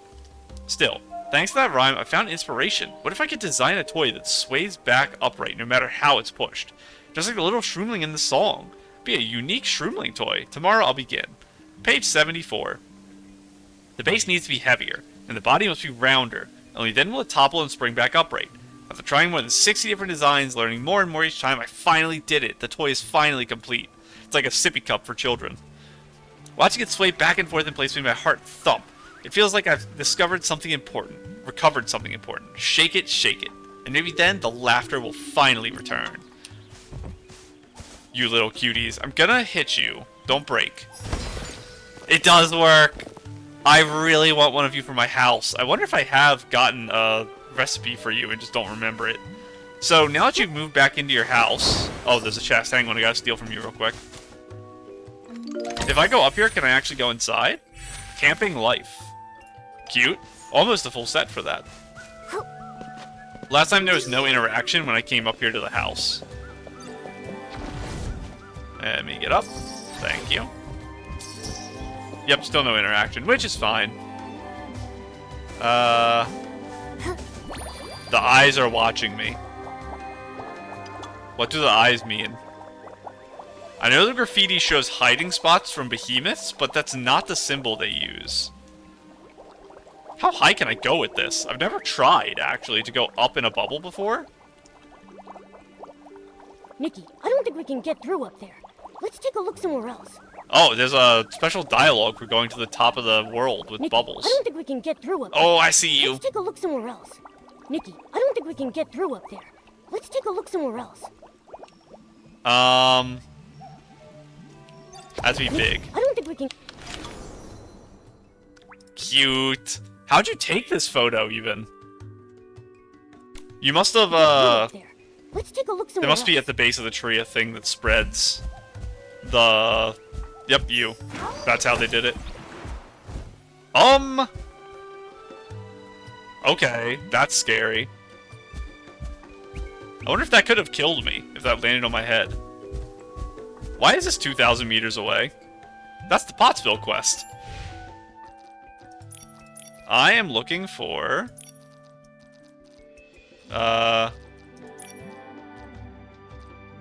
Where is it? Frozen Vow! Volcano crater. Where are you? Right there. There's Ice Boldy. Let's go back in here again. Puppet House. To my right. I don't have the quest, so I can't track it right now. Hello, Sylvia? This time, it's real. Are you injured? I think you just hold your arm like that out of, habit. I don't think you're actually injured. Behemoth. This is bad. This time it's really happening. Sylvia, you've experienced 2 incredible mysteries. What could possibly scare you now? Nikki, this is different. This time it's a real, truly paranormal event. Do you remember the 3rd tale in the Incredible Mysteria series? The Evil Puppet Master. I remember, it's about an evil puppet master who turns living beings into puppets and imprisons them. It's just a toy maker who made little round roly boys. That's the one. According to my research, the terrifying creature who can turn living beings into puppets lives deep in these woods. No wonder we encountered you here. When I first arrived at these woods, I saw 3 little shroomlings with spears, noisily venturing inside. I wanted to warn them it was dangerous, so I followed inside, but as soon as I stepped in, I floated right off the ground, like invisible strings were controlling me. Well, that's the whole zone here. I struggled, but it was useless. The mysterious force just tossed me out of the woods. That's good, because you can get seriously hurt or killed by the Mother Shroom Woods. This edge of the woods, I don't know if it's patrolled by the big guardians, like the actual Mother Shroom area is. So, unless another adventurer came by and noticed you, you might have died in the bubble, unable to escape. So you got very lucky, Sylvia. Sylvia, you must have encountered the unusual gravity of the Mother Shroom Woods. That's right, if we want to move around within the Mother Shroom Woods, you'll need gravity shroom dust, unless you're someone with an exceptional skill like Nikki and me. I see, its land really is full of wonders. But even if one does come prepared, the Mother Shroom Woods can still be dangerous for little shroomlings. How long have they been in there? Quite a while. I have a bad feeling about this. Sylvia, why don't you wait outside the Mother Shroom Woods? I'll go in with Momo and check things out. Alright, but these woods are known for having incredible mysteries, so you must be careful. I want to go check one. Never mind, I've already pet that guy. I was going to go see if there was a thing behind him. Let's go catch this whim thing. Oh, this is a tight jump. I have to... Never mind. I'm alive. I'm alive. There we go. I'm just waiting for it to reopen. This is a really tight jump to get it because you have to do it right away. There we go. That was a disaster. I got like stuck and I couldn't fly correctly. So, where are you, little buddies? I have to pick you out between the shroomlings that are actually just normal ones. Where is... There's a chest there. And there's my thing. Get you. You. You. And the chest. Come to me. Thank you. Okay. What are you guys doing? I've been captured by an evil puppet master. Uh-oh, there was 3 of you. Where's the 3rd one? Oh my goodness. What do we do? Mori Papa must have been captured by the evil puppet master. Has Mori Papa already been turned into a puppet? Calm down. With the Elder Shrooms away, we can only rescue Mori Papa. Only we can rescue Mori Papa. Ah, Your Excellency! I said calm down. Where on earth will we find Her Excellency out here? Huh? Your Excellency? Mino Papa, why didn't you tell me Your Excellency was here? Don't worry, what happened? Mori Papa, the evil puppet master, we... Alright, let me explain. We're identical triplets. I'm Pochi Papa, this is Mino Papa, and the other is Mori Papa. And Mori Papa has gone missing? And Mori Papa has gone missing! I said it wrong. Ask about the disappearance. It's more important that we find them right away than we comfort the children. Even though it's rough on them, if there's only one person here, like, Momo can stay with them and comfort them, and I can go do the rescuing. How could this happen? Wasn't the 3 of you together? We came to the Mother Shroom Woods to play. Even though we had the gravity shroom dust, we accidentally made one of our toy spears float. So to retrieve it, Mori Papa floated up after it, and ended up getting lost deep in the woods. We searched nearly all of the Mother Shroom Woods, but we didn't dare approach the cabin deep within. They say that the evil puppet master lives there, turns shroomlings into silent puppets, and makes them their family who can't escape. So don't panic, maybe this evil puppet master is just one of those incredible mysteries. Incredible? A human was shouting in midair over the Mother Shroom Woods earlier, yelling about something incredible. Crazy. Human shouting. Sounds a lot like Sylvia. Even if we don't know what incredible was referring to, I really did see puppets in the woods. Those puppets moved. They appeared to be crying. I understand. You guys stay here and don't run around, okay? As for your little friend... Momo, let's head into the depths of the Mother Shroom Woods to find that evil puppet master. Turning others into puppets isn't a good habit. Where are they gonna be? Over here?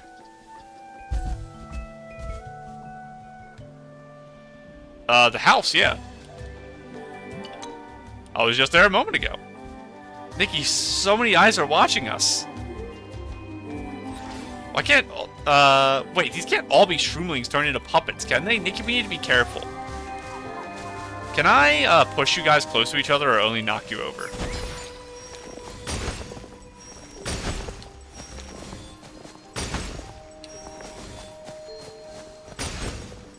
I think I could if I was actually intelligent. I want to take a photo with our little round boys.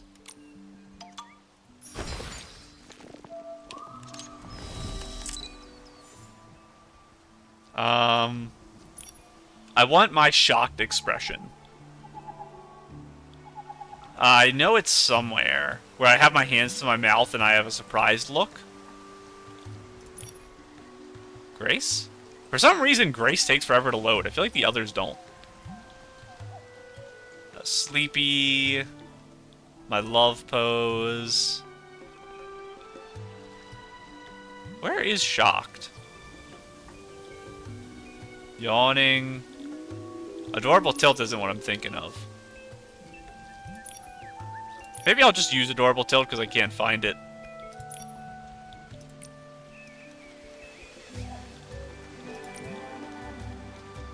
Oh, he's moving away from me.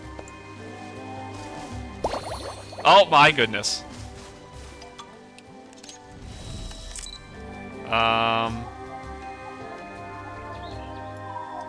Maybe like this? Because they're in the background too? That's a good framing, actually. And I think it's okay that I'm like trapped in this giant plant. I think it actually might add to it. Can I cover my mouth a little bit more? Like that? And I want crazy, crazy filter on this.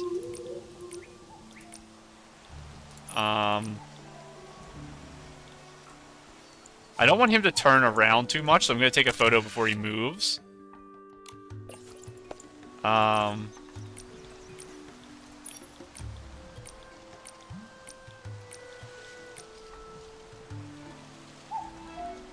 That's very silly.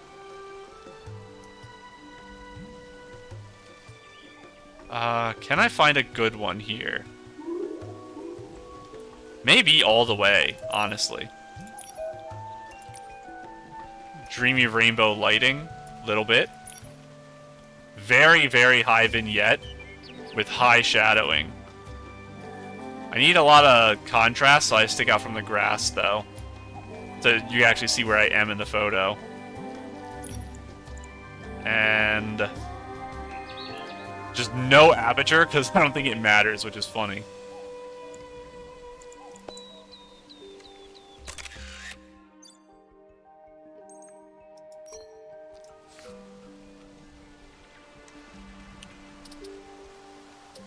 The evil puppet master is coming after me next. The evil puppet master is coming after me next.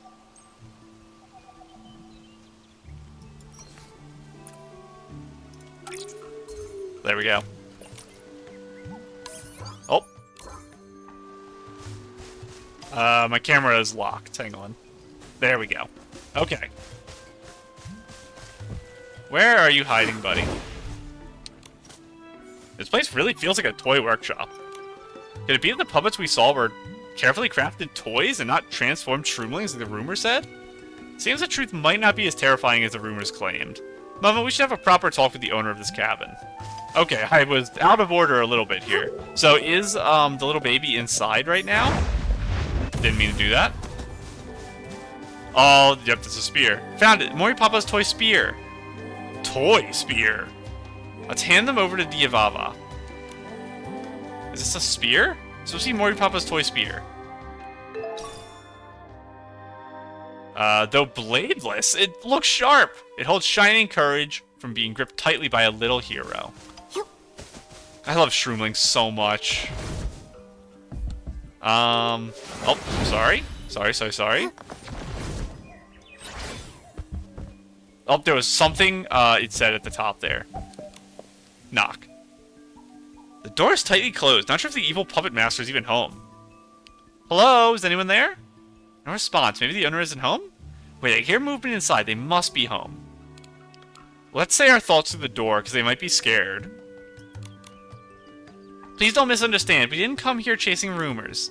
Making such lifelike puppets by hand must be exhausting. Sorry to disturb your rest. But we're looking for a missing shroomling. If you've seen one, could you please help us? After they finish speaking, a sigh comes behind the door and it slowly opens. A shroomling? You're not going to turn me and Nikki into puppets too, right? To make us silent forever? Momo, stop. If it were up to me, I'd make all shroomlings like puppets, never speaking out of turn. Deserved. Momo, you have to behave yourself. That's extremely rude and unacceptable to say to him right now. Alright, don't worry. The shroomling you're looking for was injured and fainted. They're resting now. So yeah, they were being held in the house. Inside, they find Mori Papa laying unconscious, wounds carefully bandaged. Better now? Little one needs to recover, so let's talk outside the cabin. So Mori Papa was injured, and the Puppet Master actually saved them. Puppet Master sounds cool, but I'd rather be called a Toy Master. I don't know how exaggerated the rumors about me are, but I'm Diavava, a toy designer. Toys? Yeah, ever since I learned to walk, I've been thinking about how to make the world more fun. Spring-loaded shroomling basin, tiny wooden spears for shroomlings to practice with. Even those popular box games in Eatsland, I had a hand in improving their designs.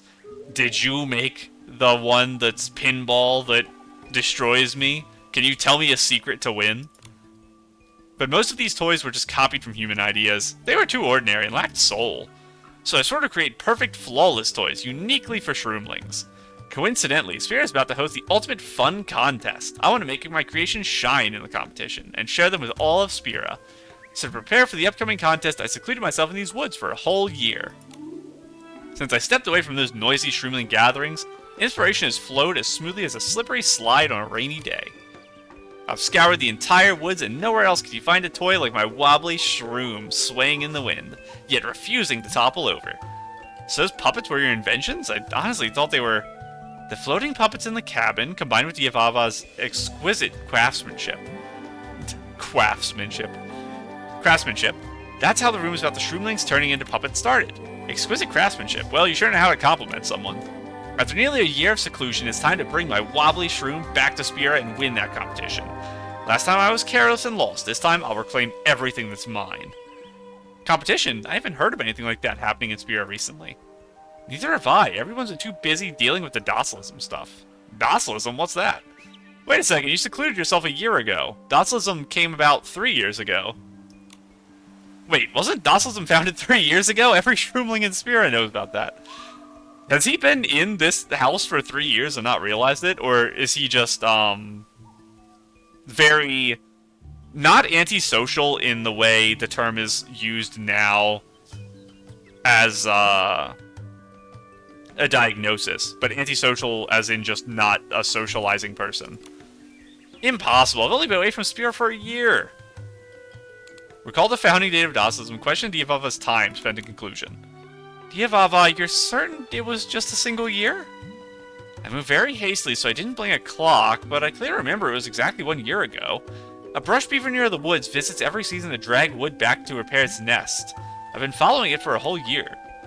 Time and time again, once again, and again and again. If it's returning every year, or every season... Beaver visits every season to repair its nest. Been following it for a whole year. I think you miscounted your seasons. Wait a second. Now that I counted, it seems like I've actually been following it for 3 years. 3 years? The ultimate fun contest must have ended ages ago. Even if I've invented the perfect toy, what good is it now? Just sell it. Capitalism ho. Only by winning the contest will everyone in Spira see my toys. Only then can I bring more joy to shroomlings. Humans might not understand. How many 3-year spans does a single shroomling even have? Sorry, I need a moment to be alone with my thoughts. Please tell me your lifespan. I have so many questions about the lifespan of shroomlings and behemoths. Alright, here, take this. This toy spear. Huh? Something wrong? Oh, hiccup. Something wrong? It's nothing. It's one of the ones he made, isn't it? This is a little shroomling's toy spear. We found it, so we'll just leave it here for now. Agreed. The little one is still unconscious and can't cross the Mother Shroom woods. They should wake up in a while. Alright, we'll come back later for them. Now we have to go tell, the kids. We don't just wait. We go tell the kids. Nikki, this is irresponsible. They're, triplet... Okay, good, we brought them with us. Poch Papa, Mino Papa. Moi Papa. Whew, you get turned into a puppet, thank goodness. All thanks to Diavava. She bandaged my wounds, made me some warm soup, and even fixed my broken toy spear. By the way, did you know our toy spears were actually designed by Diavava herself back in the day? Sinister puppet, I mean, Crazy. I mean, Diavava, did you really make all these puppets and toy spears? They actually dance in the wind. Incredible. Diavava, you're brilliant. It was nothing special, really. Diavava told me these puppets are called wobbly shrooms. Amazing. They won't topple over even if you push them really hard? Can I touch one? Sure, go ahead. Diavava is the kind of shroomling who's usually very blunt and isn't very good with kids. Maybe even a grumpy toy master. Secretly enjoys having little ones come over and play in her yard. Hey. Diavava, are you feeling better now?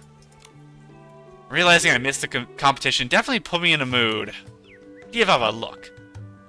Look at what? The wobbly shrooms? The toy she designed, and the little shroomlings. They're so cute. They look just like real shroomlings. This one looks like Mori Papa. 3 of us are identical triplets. They're really enjoying themselves. I guess I really have been spending too much time alone. Maybe missing the competition wasn't such a bad thing after all, right? Even though I didn't win the contest, the toys I create can still bring joy and laughter. Wasn't that the whole point of making toys in the first place? To hear their laughter? What do humans call this? Sense of purpose? One's true calling. This is so much fun. I love it. Wobbly shrooms are going to be a hit in Spira. Since you like them so much, I suppose I can make some for you. Or even teach you how to make them. They're a little big to travel back to Spira with, to be honest. Nikki, Momo, don't just stand there. Come give me a hand. Please, give me the recipe. Please. Please, please, please, please, please. We made 6 of them. Oh, little babies! I need this so badly. You don't understand. It has to be mine. Please, game. If you've ever done anything for me, give me the Nikki Wobbly. These two are Her Excellency and Momo. That one's Diavava, and these are the 3 of us, right? This is so much fun. Can we take a photo with the wobbly shrooms? Whatever you like. With Momo, photographer extraordinaire behind the camera, you're sure to get the perfect shot. Oh. Where am I gonna stand? Probably right behind them. Right here, in front of this. I kind of want to crouch down and then have Momo in front. So give me a second here. This is going to take a while to actually set up.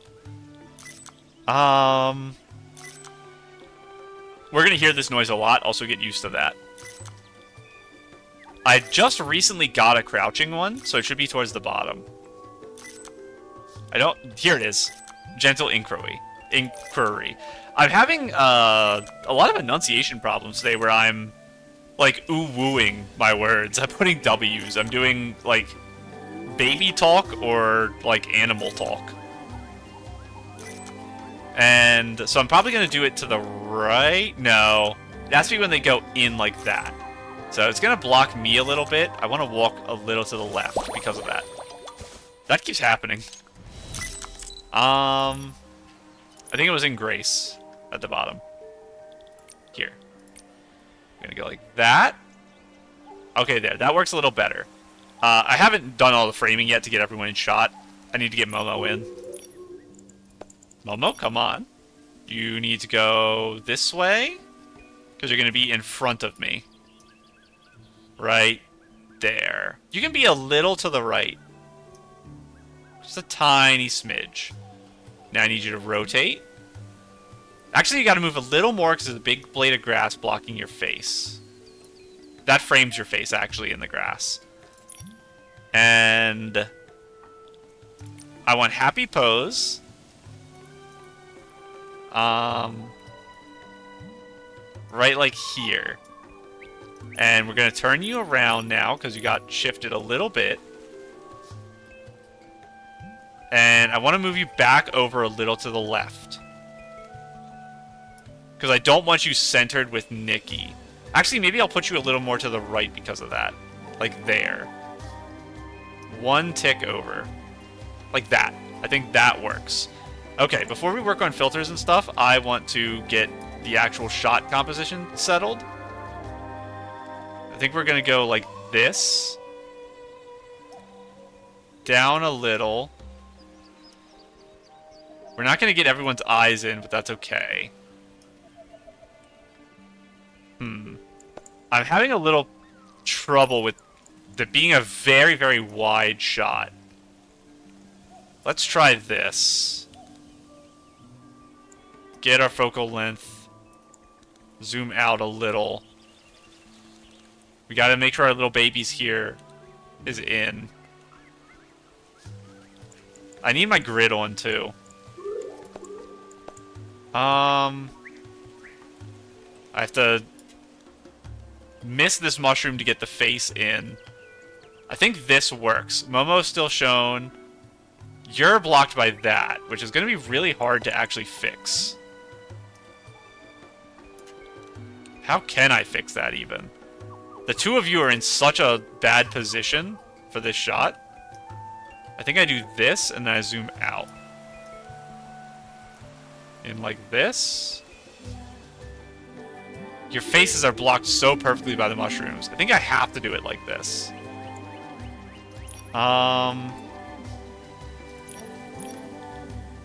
Filter. I don't know how I want this shot to look. I want it bright. I know that.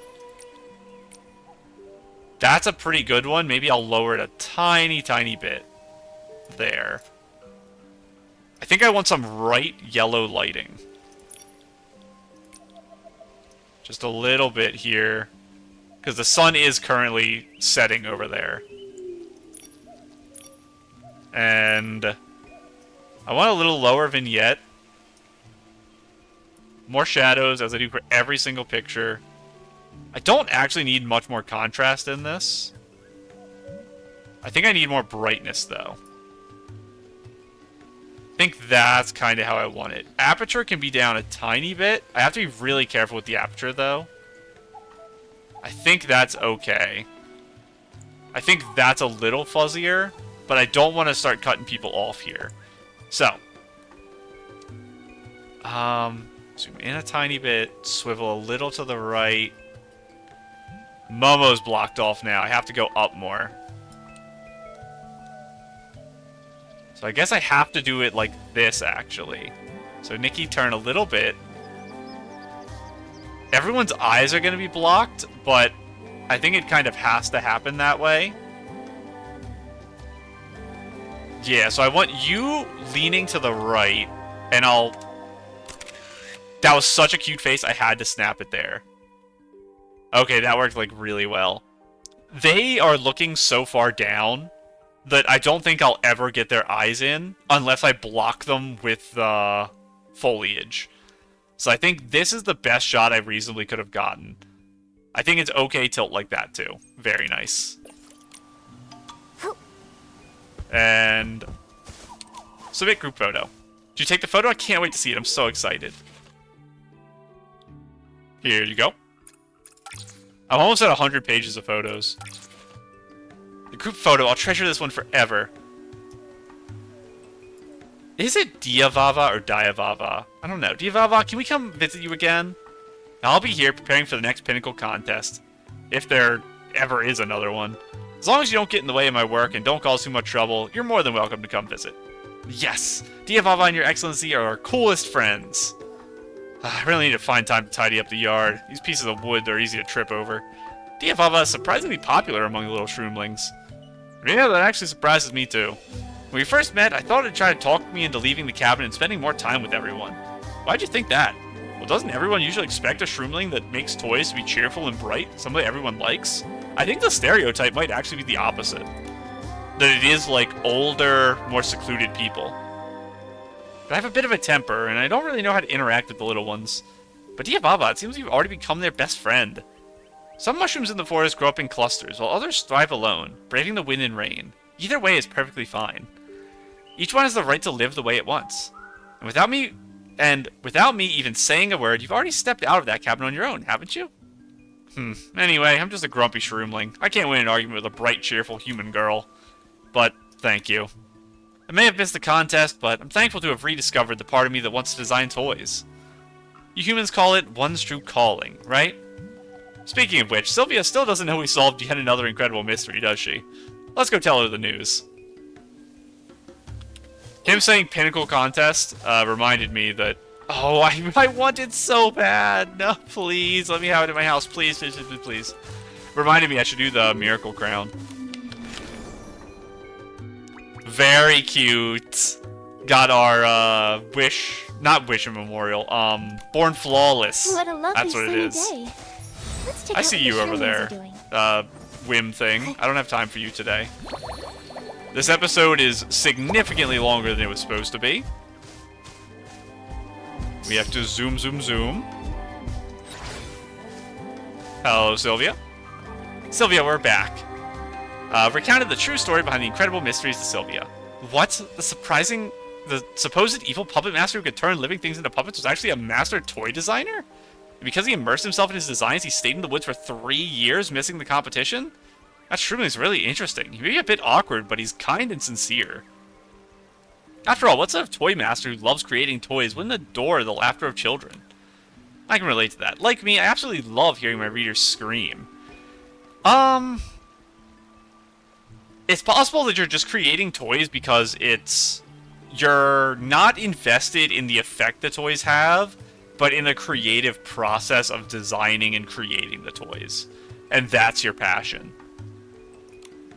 Stop, stop, stop. Sylvia, isn't it time to update the mystery compendium? Yes. Mr. Spooky House. Now, the third tale in the Incredible Mysteries series, Puppet House, has finally been solved. It's a sad house. That just leaves the final tale in the series, right? I think it's set in Spira. Exactly. A mysterious shroomling appears and disappears at will in Spira, blending in with the crowd, but its expressions and movements are strange. It's always smiling, yet its eyes are empty. Stop smiling while telling this kind of story. Anyway, next I'll go investigate Spira. I wonder if there's bookstores or restaurants there. Oh, and dessert shops. Aren't you focusing on a lot of things at once? An investigation must cover all angles, including your taste buds. Sylvia, when you're there, can you find the jump rope guy for me? I never found him. So then, my two reliable, incredible mystery partners. Shall we meet again in Spira next time? We shall. So that one I did get through a little faster than the Titan's Graveyard one, but I did waste a lot of time in that. Speaking of wasting time, we only had 21 stars last time, but because this only takes like 2 or 3 minutes, we're going to throw this in at the end so I don't forget. It was almost a disaster last time. That's our compendium that's lit up already. Again, I know now how to stop it from overriding, but my brain is bad. So to be safe, when I do a lot of styling contests in a row, I switch outfits. And I'll do my speech that I do every time. I click the recommend button in Mirror Crown. I do not click it anywhere else in the game, and that's just because Mirror Crown is so repetitive that normally it's something I would do off camera. The reason I do it on camera is because I want the score I get to be known and documented to see if I do better. Instantly, we missed one with a cool Terra, which is a problem. I cannot use stamina to upgrade all my outfits. There's so many different things I'm trying to do all at once right now. I'm trying to get my wish field, I'm trying to get my wish field Heart of Infinity done, because I need essence for a bunch of stuff to craft Silvergale Aria. Oh, another star missing. I'm trying to get really important 5 stars glowed up when I can, but I'm also trying to craft things. I have a million things I'm trying to use my stamina for all at once, and I'm completely out of all of my materials. My blings are in... Wow, this is a high-scoring round. My blings are just completely rock bottom. I have no threads, I have no glitter things, I have none of the gems for crafting. It's a complete disaster. Cool fantasy. So I guess Born Flawless is cool fantasy? 128,000 is crazy. And final level here. Glimmering Traces. It's probably a new 5-star. So Fresh Fairy. Is this Fairy or is it just Fresh? The 5-star normal one. This is almost the same as last time. We had this combo of this dress with this cape thing. It's not really the full cape, it's like the half cape.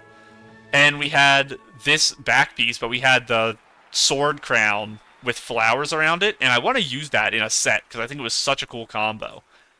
I will just go back and rewatch that video at some point, and kind of try to recreate that hat idea at some point, I think. I can switch back.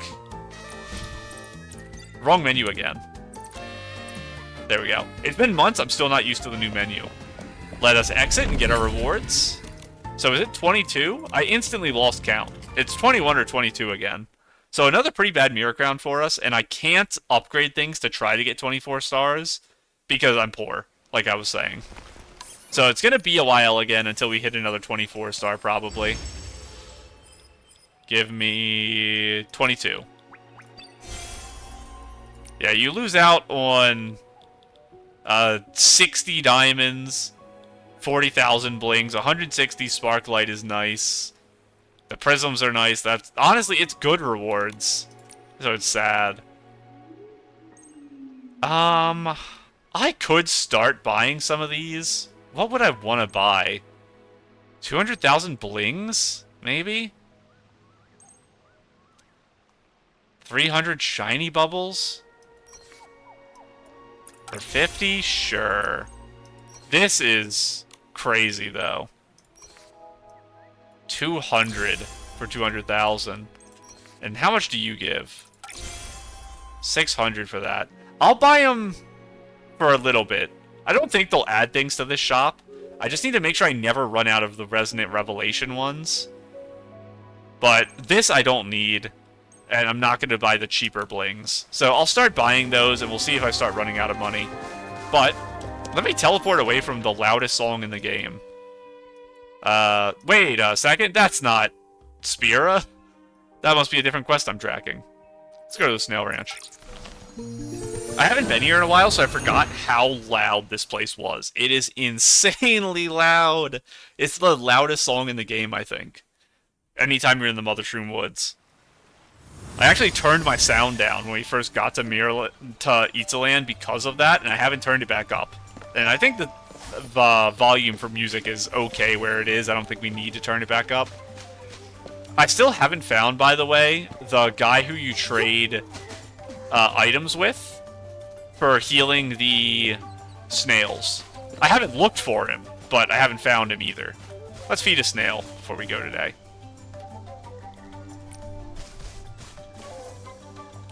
Here you go, buddy. Oh, sorry, this is snail cure. I thought it was the other way around. I'm sorry. There you go.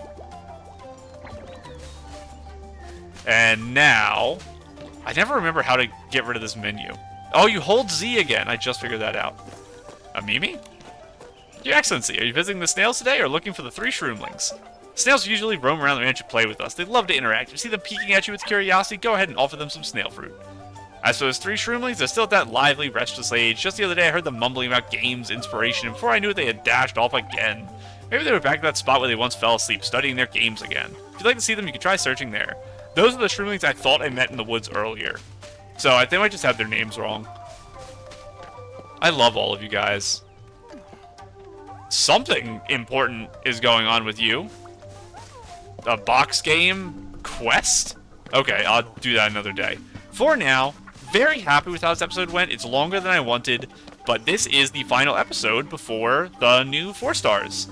I'm recording this, obviously, before they're out, but this episode I think will go up the day after they come out, so I'm going to be a few days late in the video reacting to them, but I'll probably react to them day 1 or 2 when they come out. So, for now, I'm going to go ahead and go. Bye.